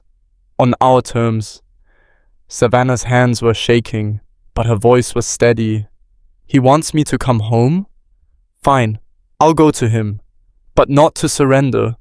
To make him understand that I'm done being afraid. Absolutely not, that's exactly what he wants. Is it? 'Cause I think what he wants is for me to run. To prove I'm still the scared little girl he broke. But if I face him, he'll hurt you. Cole's voice was raw. Savannah, you don't know what you're asking. The second you're alone with him... Who said anything about being alone? She looked at him. You'll be with me, and Tom, and anyone else willing to back us up. We go to town, we confront him publicly, and we make it clear that if he keeps coming after us, we'll make his life just as miserable as he's made ours. Cole stared at her. That's insane. Maybe. But doing nothing is killing you, killing all of us. Savannah stepped closer. I'm tired of being hunted. I want to fight back. And if it goes wrong, then at least we went down swinging. Cole closed his eyes, took a long breath. When he opened them again, something had shifted in his expression. If we do this, we do it smart. We get the sheriff involved, make sure there are witnesses. We don't give your father any excuse to claim we attacked him. Agreed. And you stay within arm's reach of me the entire time. I can live with that. Cole pulled her into a sudden fierce embrace. I'm not losing you, you understand? We do this, but the second it looks like it's going sideways, we get you out of there. Savannah held him tight. Okay. They rode into Black Hollow 2 days later with Tom, Jake, and Sam. All of them armed. All of them ready for trouble. The town felt different this time. Quieter. Like everyone was holding their breath, waiting to see how this would end. Sheriff Dawson was in his office. A grey-haired man with tired eyes who'd seen too much violence in his career to want any more. "Cole Bennett," he said when they walked in. "Figured I'd be seeing you soon. You know what's been happening at my ranch? I've heard rumors. Sabotage, vandalism, that sort of thing." Dawson leaned back in his chair. "You got proof it's Victor Hale? Who else would it be?" "That's not proof, that's suspicion." The sheriff sighed. "Look, I know the man's a piece of work, but unless you can show me evidence he's the one doing these things, my hands are tied. So we're just supposed to let him destroy everything we've built? I'm saying I can't arrest a man based on a hunch." Dawson's eyes moved to Savannah. "You're the daughter, right? Savannah?" "Bennett now. I got married." "Congratulations." He didn't sound happy about it. "Your father's been in here twice complaining that Cole coerced you into it, says you're not in your right mind." Savannah felt heat rush to her face. "That's a lie." "Is it? Because from where I'm sitting, you went from working in this man's kitchen to married in less than a month. That's fast." "It's also none of your business," Cole said. "It is if Victor Hale makes it my business. And he's got influential friends, Cole. People who can make trouble for you. Let them try." Dawson stood, and Savannah saw genuine concern in his expression. "I'm trying to help you here.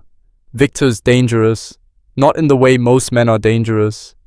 He doesn't get his hands dirty himself, but he knows how to manipulate situations, how to make himself look like the victim." "So what do you suggest?" Savannah asked. "I suggest you stay away from him.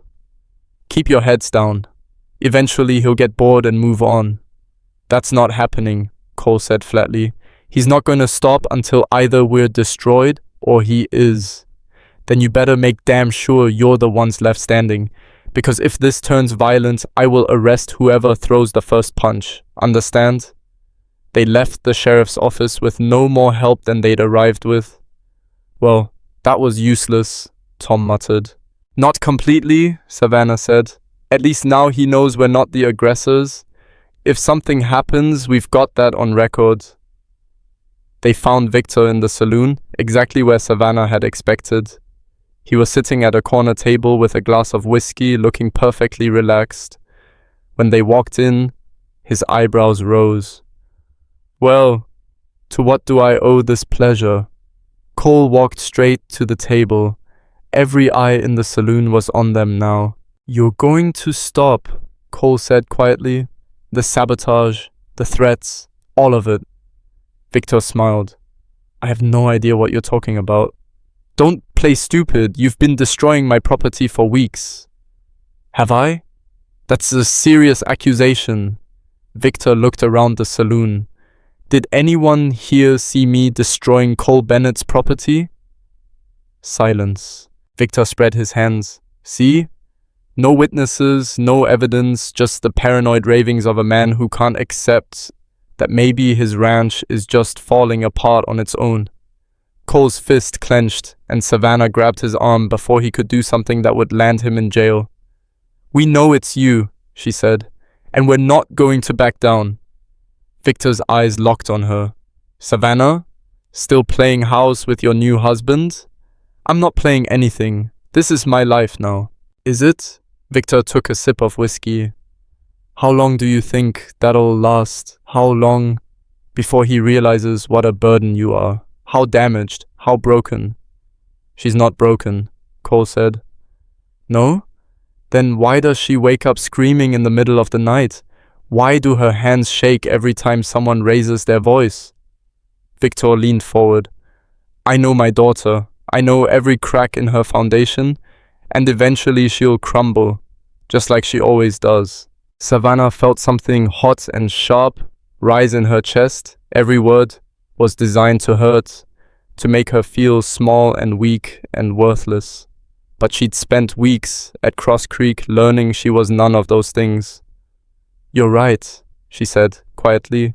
"I do wake up screaming sometimes. My hands do shake. I am damaged."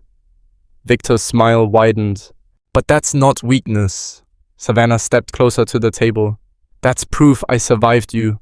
Every scar, every nightmare, every moment of fear. That's evidence of what you did to me.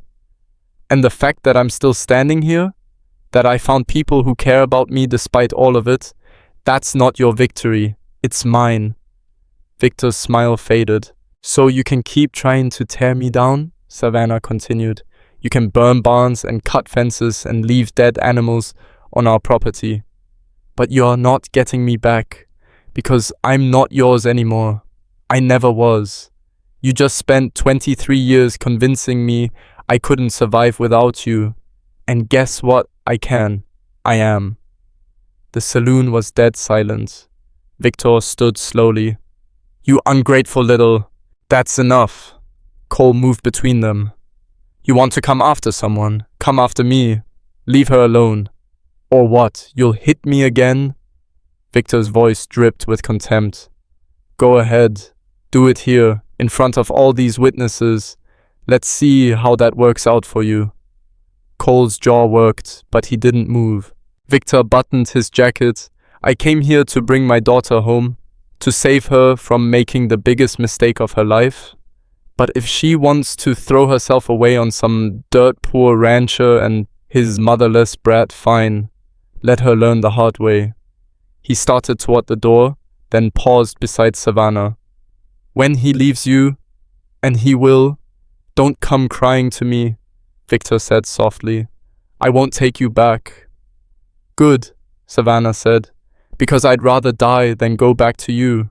Something flickered across Victor's face. Rage, maybe, or hurt. Then it was gone, replaced by cold indifference. You'll regret this, he said. You keep saying that, but I think the only thing I regret is not leaving sooner. Victor walked out without another word. The saloon stayed quiet for a moment. Then someone at the bar said, Damn, that girl's got spine. Someone else laughed nervously and the tension broke like a snapped string. Cole pulled Savannah toward the door. Outside, she was shaking so badly she could barely stand. I can't believe I just did that, she whispered. You were incredible, Cole said. I was terrified. Doesn't make it any less incredible.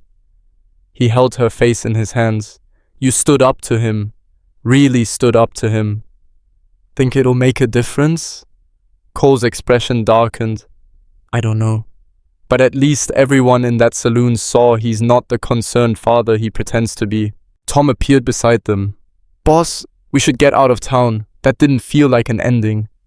He was right. The confrontation felt more like lighting a fuse. They rode back to Cross Creek as the sun set, painting the sky in shades of red and gold. Savannah kept looking over her shoulder, expecting Victor to appear behind them, but the road stayed empty. When they reached the ranch, Lily ran out to meet them. You're back, you're okay. She threw her arms around Savannah. I was so scared. I'm fine, sweetheart. We're all fine. But that night, Savannah couldn't sleep. She lay in her small room listening to the sounds of the ranch and feeling like she was waiting for a bomb to drop. Around midnight, she heard footsteps, got up to find Cole on the porch, rifle across his lap. Couldn't sleep either, she asked. No. She sat beside him. They watched the darkness together. You think he'll leave now? Savannah asked. After what I said? Men like your father don't leave, they escalate. That's what I'm afraid of. Cole's hand found hers. Whatever happens, we face it together. You keep saying that because it keeps being true. They sat in silence for a while. Then Savannah said, Thank you. For what? For believing I could stand up to him, for not treating me like I'm made of glass. Cole turned to look at her, and in the moonlight, his expression was soft. You're the strongest person I know. You just needed to remember it. I'm not strong. You faced down the man who terrorized you for your entire life and told him you'd rather die than go back. If that's not strong, I don't know what is. Savannah leaned against him and he wrapped an arm around her shoulders. They stayed like that for hours, watching the stars wheel overhead, neither of them willing to go inside and face their separate rooms. Eventually, Savannah said, "Cole? Yeah?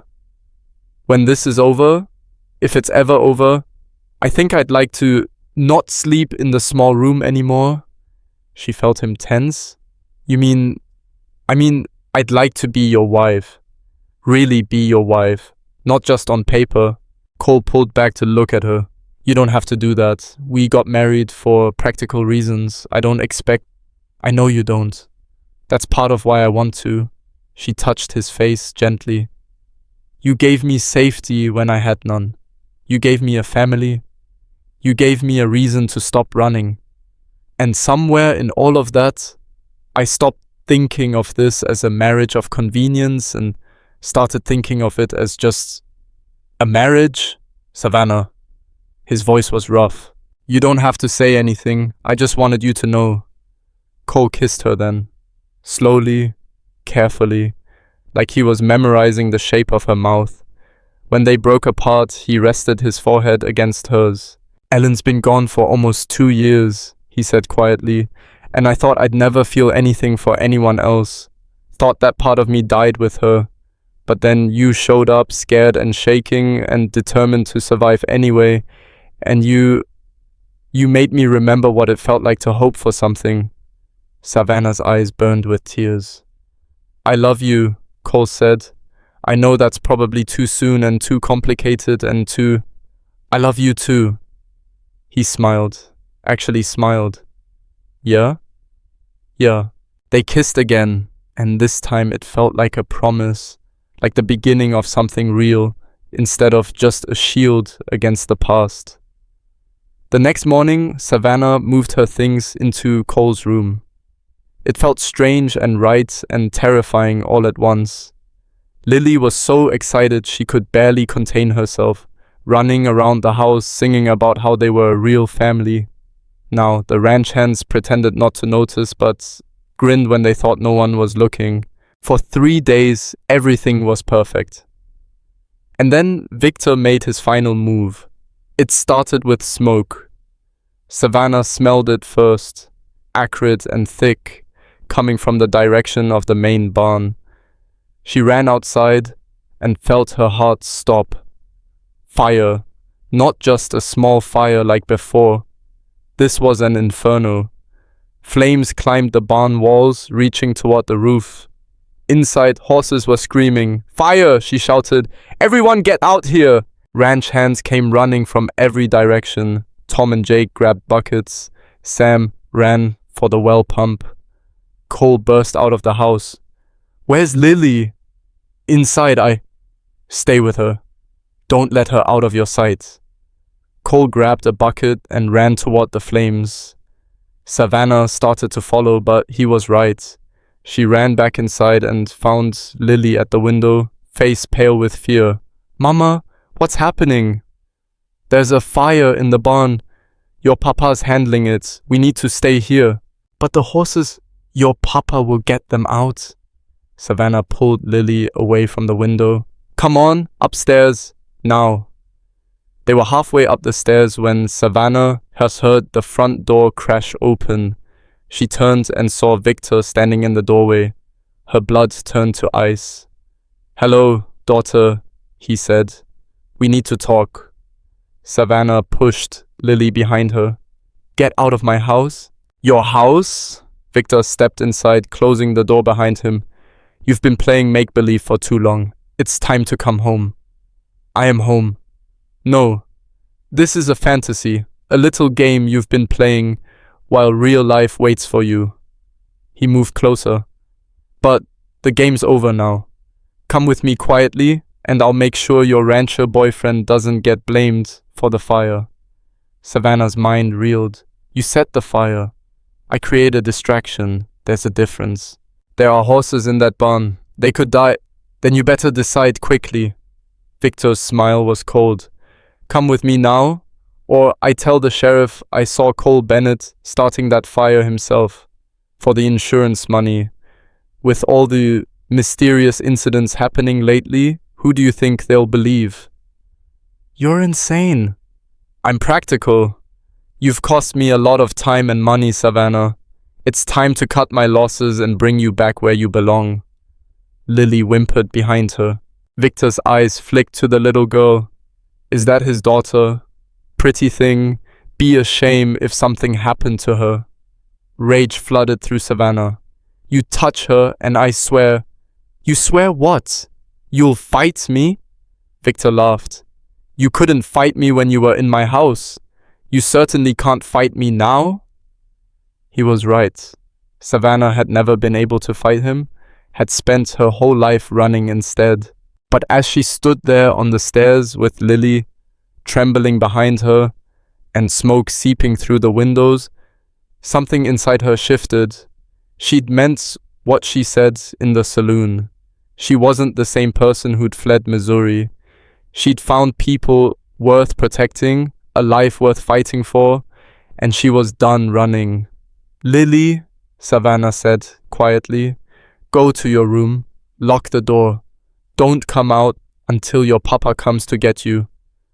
But now, Lily ran. Victor watched her go. Smart. This is between family. We're not family, Savannah said. We never were. You were just a man who enjoyed hurting someone smaller than him. Is that what you tell yourself? Victor started up the stairs. That I was the monster and you were the innocent victim? Savannah backed up, but she didn't run. I was a child.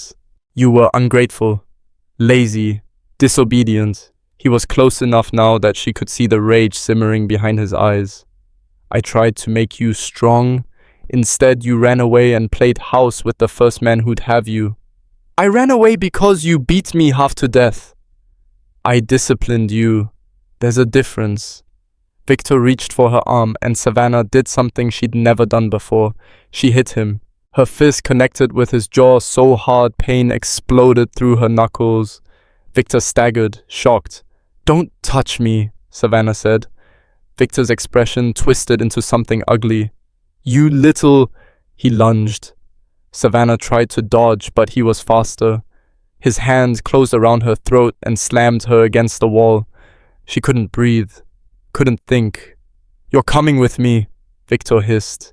Even if I have to drag you unconscious. Black spots danced across Savannah's vision. Then suddenly Victor was ripped away from her. Cole stood there, covered in soot and ash, holding Victor by the collar. His face was a mask of pure fury. Get away from my wife, he said. Then he threw Victor down the stairs. Her father tumbled, hitting the landing hard. He tried to get up, and Cole was on him immediately, fist flying. Savannah slid down the wall, gasping for air. Through the ringing in her ears, she heard shouting, heard Tom and Jake burst through the door. Boss, we got the horses out! They stopped when they saw Cole beating Victor into the floor. Should we stop him? Jake asked, uncertainly. Tom looked at Savannah, at the bruises already forming on her throat. No, I don't think we should. When Cole finally stopped, Victor was bleeding and barely conscious. Cole hauled him upright and dragged him to the door. If you ever come near my family again, he said quietly, I will kill you. Do you understand? Victor nodded weakly. Cole threw him out into the dirt. Tom, get the sheriff. Tell him we caught the man who's been terrorizing our ranch, and that we have proof now. What proof? Tom asked. Cole pulled something from his pocket, a tin of lamp oil with Victor's initials carved into the side. Found this near the barn. Guess he got sloppy. Savannah realized he was lying. The lamp oil was probably from their own supply. But Victor couldn't prove that. Go, Cole said, before I change my mind and finish what I started. Tom took off running. Cole came back inside and knelt beside Savannah. Are you hurt? I'm okay. Let me see your neck. She turned her head, and he cursed softly at what he saw. I'm going to kill him. You already beat him half to death. I think that's enough. It's not nearly enough. Cole's hands were shaking as he gently touched her face. When I saw him choking you, I know. I should have been here. Should have made sure he couldn't get to you. Stop. Savannah caught his hands. You saved the horses. You saved me. You did everything right. Lily appeared at the top of the stairs, eyes wide. Is he gone? Yeah, Bug, Cole said. He's gone. Lily ran down and threw herself at both of them, crying. They held each other, while outside Victor groaned in the dirt and the barn smoldered and the first drops of rain started to fall. When Sheriff Dawson arrived, an hour later with Tom, he took one look at the scene and sighed. All right, Cole, tell me what happened. Cole told him everything, showed him the lamp oil tin, pointed to the bruises on Savannah's throat. He attacked your wife in your own home? Yes. Dawson looked at Victor, who was slumped against the porch railing with blood running from his nose. That true? Victor said nothing. I'm going to need statements from everyone, Dawson said. But based on what I'm seeing here, I think we've got enough to hold him. Breaking and entering at minimum. Assault. Maybe arson if we can prove he set that fire. We can prove it, Cole said firmly. Dawson looked at the lamp oil tin, looked at Cole. Right, I'm sure we can. He hauled Victor to his feet and cuffed him.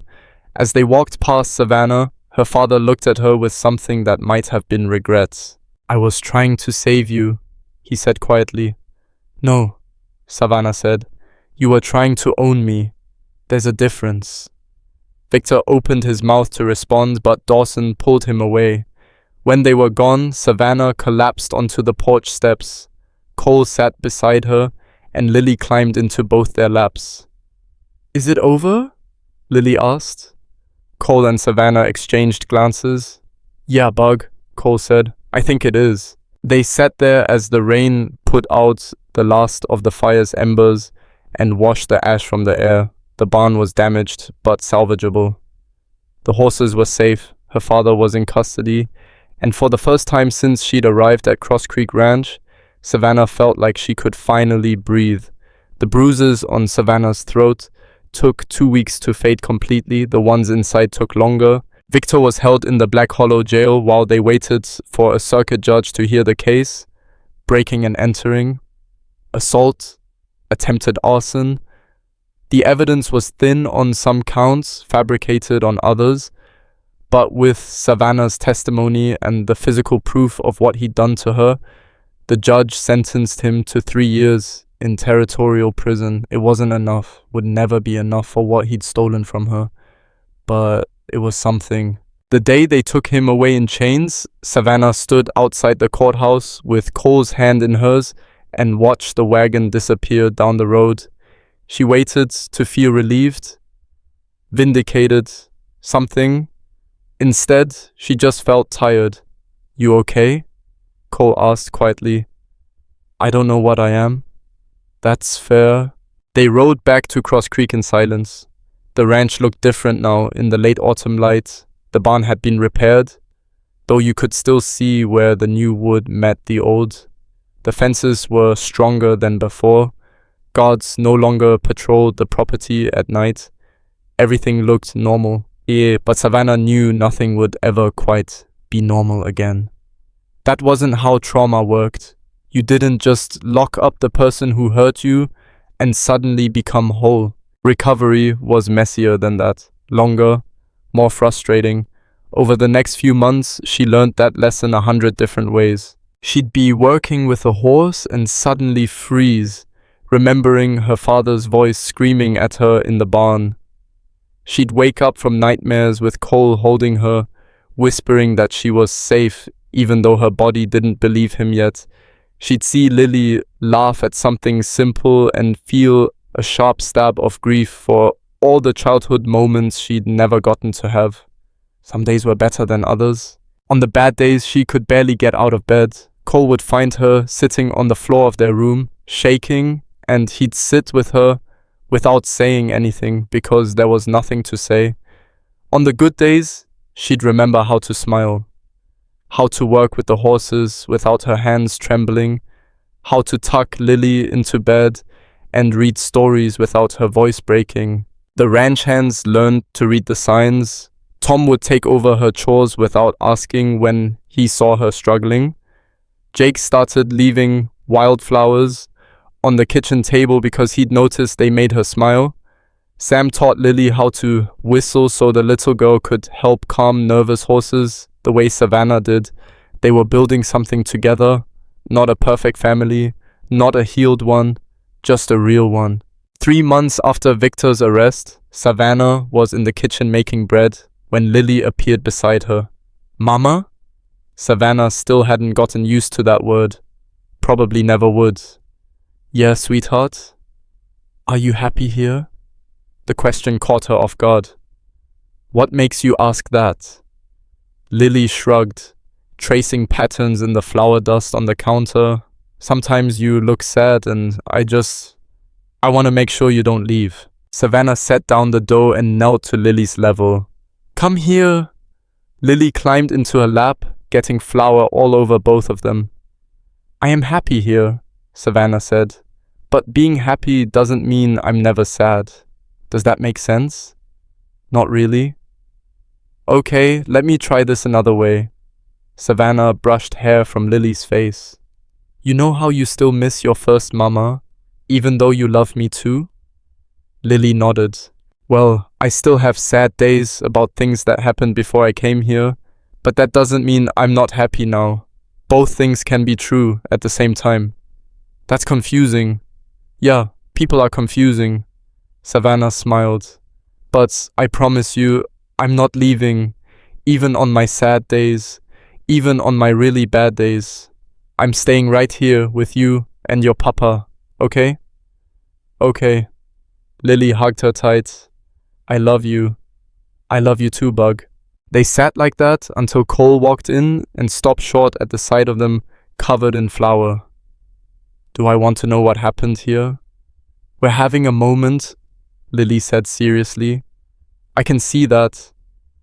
He crossed to them and kissed Savannah's forehead. Tom said the McKinney Ranch sent another horse over. That's nervous mare they've been trying to gentle for 6 months. Savannah felt her stomach clench. Working with new horses still made her anxious, but she stood anyway, brushing flour from her dress. I'll go take a look. You sure? If you need more time, I'm sure. The mare was in the corral, pacing and snorting at every sound. Young, maybe 3 years old.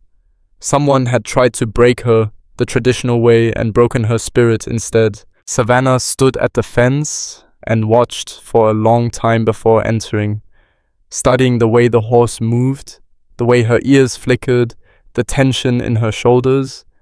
Finally, she climbed the fence and dropped into the corral. The mare bolted to the far side immediately. Savannah sat down in the dirt and started humming. Same song her mother used to sing, the one that had calmed the black stallion all those months ago. It took an hour before the mare stopped pacing, another 30 minutes before she took a cautious step closer.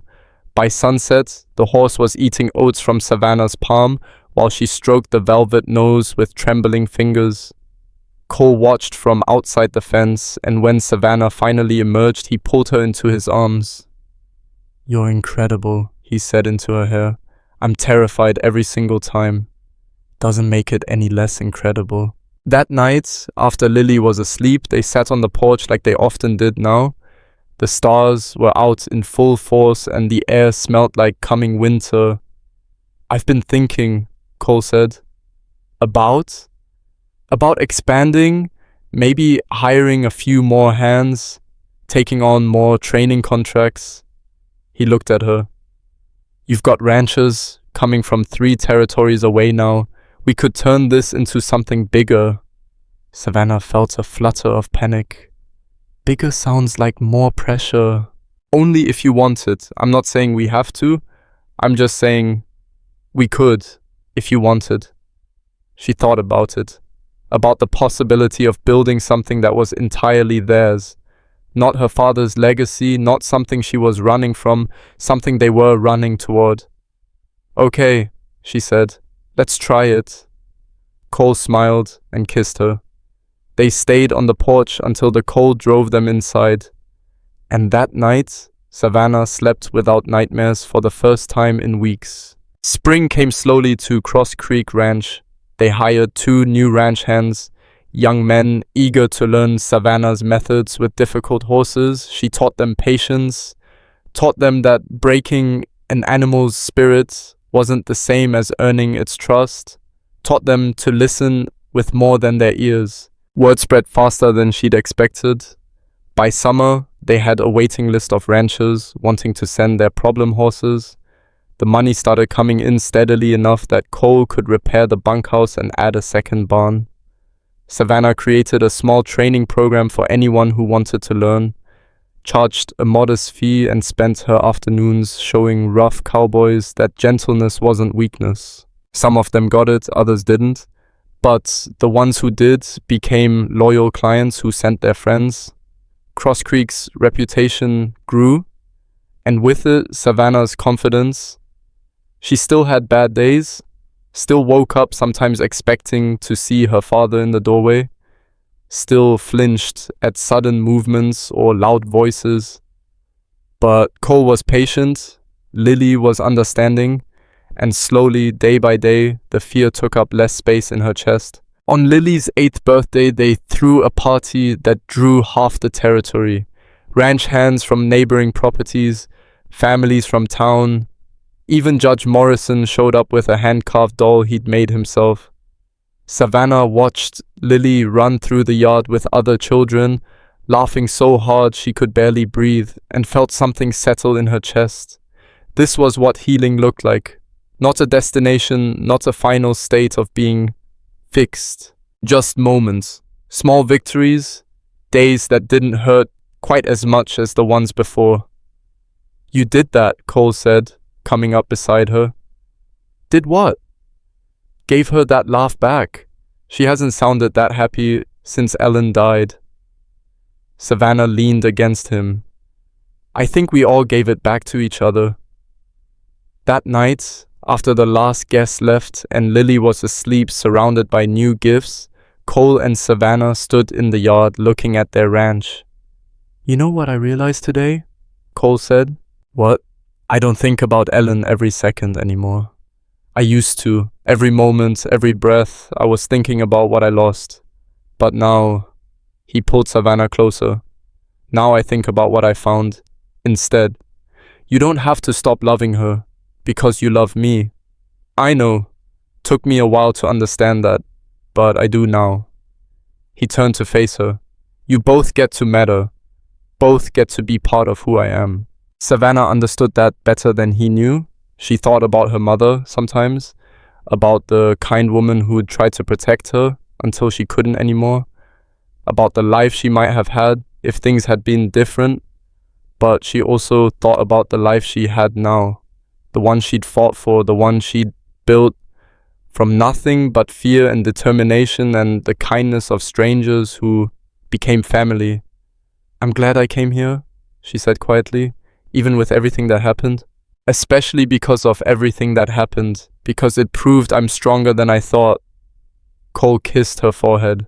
"You were always that strong. You just needed to survive long enough to figure it out." 2 years after Victor's imprisonment, a letter arrived.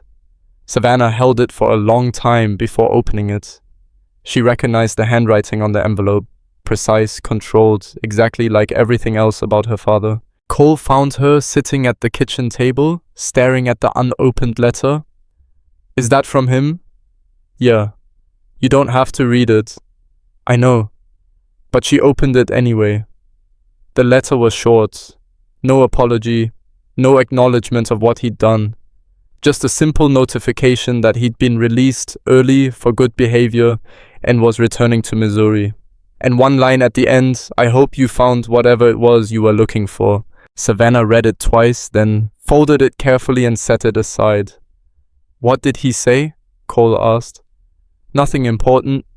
She stood and moved to the window, looking out at the corrals, where 3 new horses were settling in. He's out of prison, going back home. She waited for the fear to come, the panic, the old instinct to run. Instead, she just felt nothing, or maybe not nothing, maybe something close to pity, because her father would go back to his ranch and his brutal methods and his empty life. He'd continue breaking horses and breaking people and never understanding why everyone eventually left. While she had this life, this family, this ranch full of horses that trusted her and people who loved her and a daughter who called her Mama without hesitation. "You okay?" Cole asked. "Yeah." Savannah turned to him. "I really am." That night, she burned the letter in the fireplace and never thought about it again. 5 years after arriving at Cross Creek Ranch, Savannah stood in the main barn, watching Tom work with a skittish gelding. He was using her methods: patience, soft words, gentle movements. The horse was responding beautifully. "You're doing great," she called out. "Just keep your energy calm." Tom grinned. "Learned from the best." Lily appeared beside Savannah, now 11 years old, and tall enough to rest her chin on her mother's shoulder. "Can I work with the new mare this afternoon?" "If you finish your schoolwork first." "Already done." "Then, yes. But I'm supervising." I know. You always supervise." Lily rolled her eyes, but smiled. "That's because you love me." Exactly. They walked out into the sunshine together. The ranch had expanded significantly over the years. 2 new barns, a proper training arena, living quarters for the additional ranch hands they'd hired. Cross Creek was becoming known as the premier horse training facility in 3 territories, but more than that, it had become home. Cole appeared from the house, and Savannah's heart still did a stupid little flip when she saw him. 5 years of marriage, and he could still make her feel like a nervous girl sometimes. "There's my favorite girls," he said, pulling them both into a hug. "Papa, I'm not a girl anymore. I'm almost a woman," Lily protested. "You're 11. 11 and 3/4? Cole laughed. "My mistake. There's my favorite almost woman and my favorite wife." "I'm your only wife," Savannah pointed out, "which makes you my favorite by default." They stood there in the yard, the 3 of them, and Savannah thought about the terrified woman who'd stepped off that stagecoach 5 years ago. The one who'd been so broken she couldn't imagine ever being whole. That woman would barely recognize her now, 'cause Savannah had learned something important in those 5 years. Something she wished she could go back and tell her younger self. Broken didn't mean worthless, damaged didn't mean unfixable, and scars weren't signs of weakness, they were proof of survival. She'd survived her father, survived the violence and the fear and the years of being told she was nothing, and then she'd done something harder than surviving. She'd learned how to live, not just exist, not just get through each day, but actually live with joy and purpose and love and all the messy, complicated emotions that came with being human. Some days were still hard. She still had moments where the past reached out and grabbed her, still had nightmares occasionally, still struggled with trusting that good things wouldn't be ripped away. But those moments were farther apart now, smaller, more manageable, and she had people to catch her when she fell. That evening, after supper and after Lily was in bed, Savannah and Cole sat on the porch as the sun set over the prairie. "You remember the day you showed up here?" Cole asked. "How could I forget? I looked like death and you looked like you wanted to send me away." "I did want to send you away. Thought you'd be more trouble than you were worth." Savannah elbowed him. "Thanks a lot. But you weren't." He pulled her closer. "You were exactly what this place needed, what Lily needed, what I needed, even if I was too stubborn to admit it. We needed each other." "Yeah, we did." Cole was quiet for a moment. "You ever regret it?" Staying here? Marrying me? All of it? Savannah thought about the question seriously, thought about everything it had cost to stay, the confrontation with her father, the fear, the nightmares, the hard work of healing. Not for a second, she said. This is the life I was supposed to have. I just had to fight like hell to get here. Cole kissed her temple. I'm glad you fought. Me too. They sat in comfortable silence as the stars came out one by one. Somewhere in the barn, a horse whinnied softly. In the bunkhouse, the ranch hands were laughing about something. Inside the house, Lily was probably reading by candlelight, even though she was supposed to be sleeping. It was ordinary, normal, the kind of life Savannah had never thought she'd get to have. And it was perfect in its imperfection, because that was the thing nobody told you about healing. It wasn't about becoming perfect or undamaged or miraculously whole. It was about learning to live with the cracks, about building a life that made room for both the pain and the joy, about understanding that you could be broken and beautiful at the same time. 10 years after arriving at Cross Creek Ranch, Savannah stood in the training arena watching a young woman work with a terrified mare. The woman had shown up 3 weeks ago with bruises on her arms and fear in her eyes, asking for work. Savannah had hired her on the spot. "Gentle," she called out. "Let her come to you." The woman, Emma, did exactly what Savannah had taught her. Stood still, hummed softly, waited for trust instead of demanding it. The mare took a tentative step forward.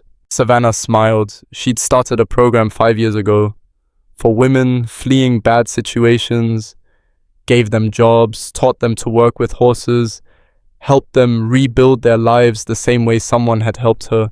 It wasn't charity. It was passing forward the gift she'd been given. Cole appeared beside her, grey threading through his hair now, but still strong. "How's Emma doing?" "Good. Really good. She's a natural." "You say that about all of them." "Because it's true. Women who've survived trauma understand scared horses better than anyone. They recognize the fear, know how to work around it instead of through it." Lily walked up, 16 now, and working as Savannah's assistant trainer. She'd grown into a confident young woman with her father's strength and her mother's compassion. Both mothers, actually, because Savannah had made sure Lily knew about Ellen, made sure those memories stayed alive. "The Harper Ranch just sent word," Lily said. "They want to send 5 horses next month." 5, that's a lot. "I know, but I think we can handle it." Lily grinned, especially with Emma helping now. "And I've been thinking, maybe we should start offering residential training, where people can come stay here and learn from you directly." Savannah looked at her daughter, because that's what Lily was, regardless of biology, and felt pride swell in her chest. "That's actually a great idea." "I have them sometimes," Lily said, mock serious. Cole laughed. "Must get that from your mother." "Which one?"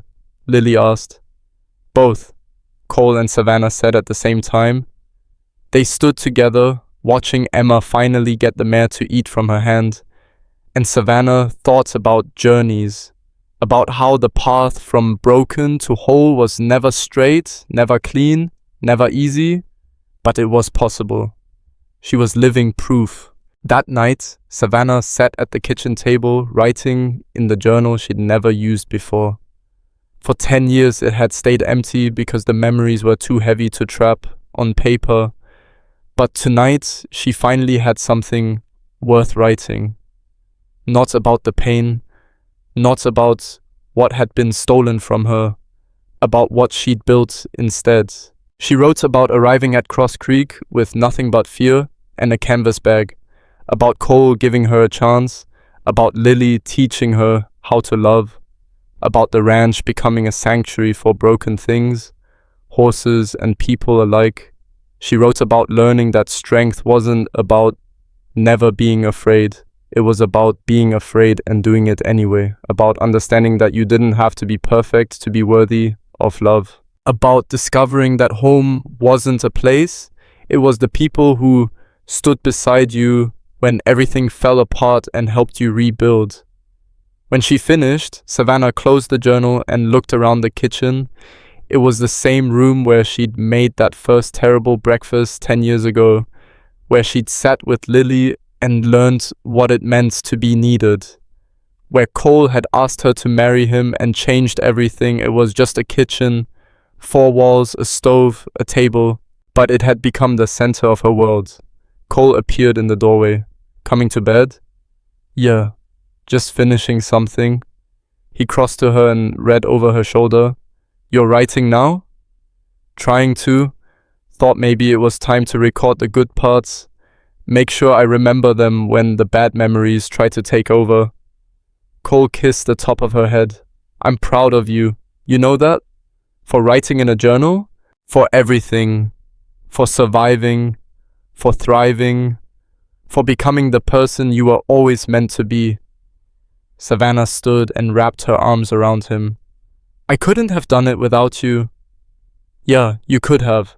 You're stronger than you think. Maybe, but I'm glad I didn't have to find out. They stood like that for a while, holding each other in the kitchen that had witnessed so much of their story.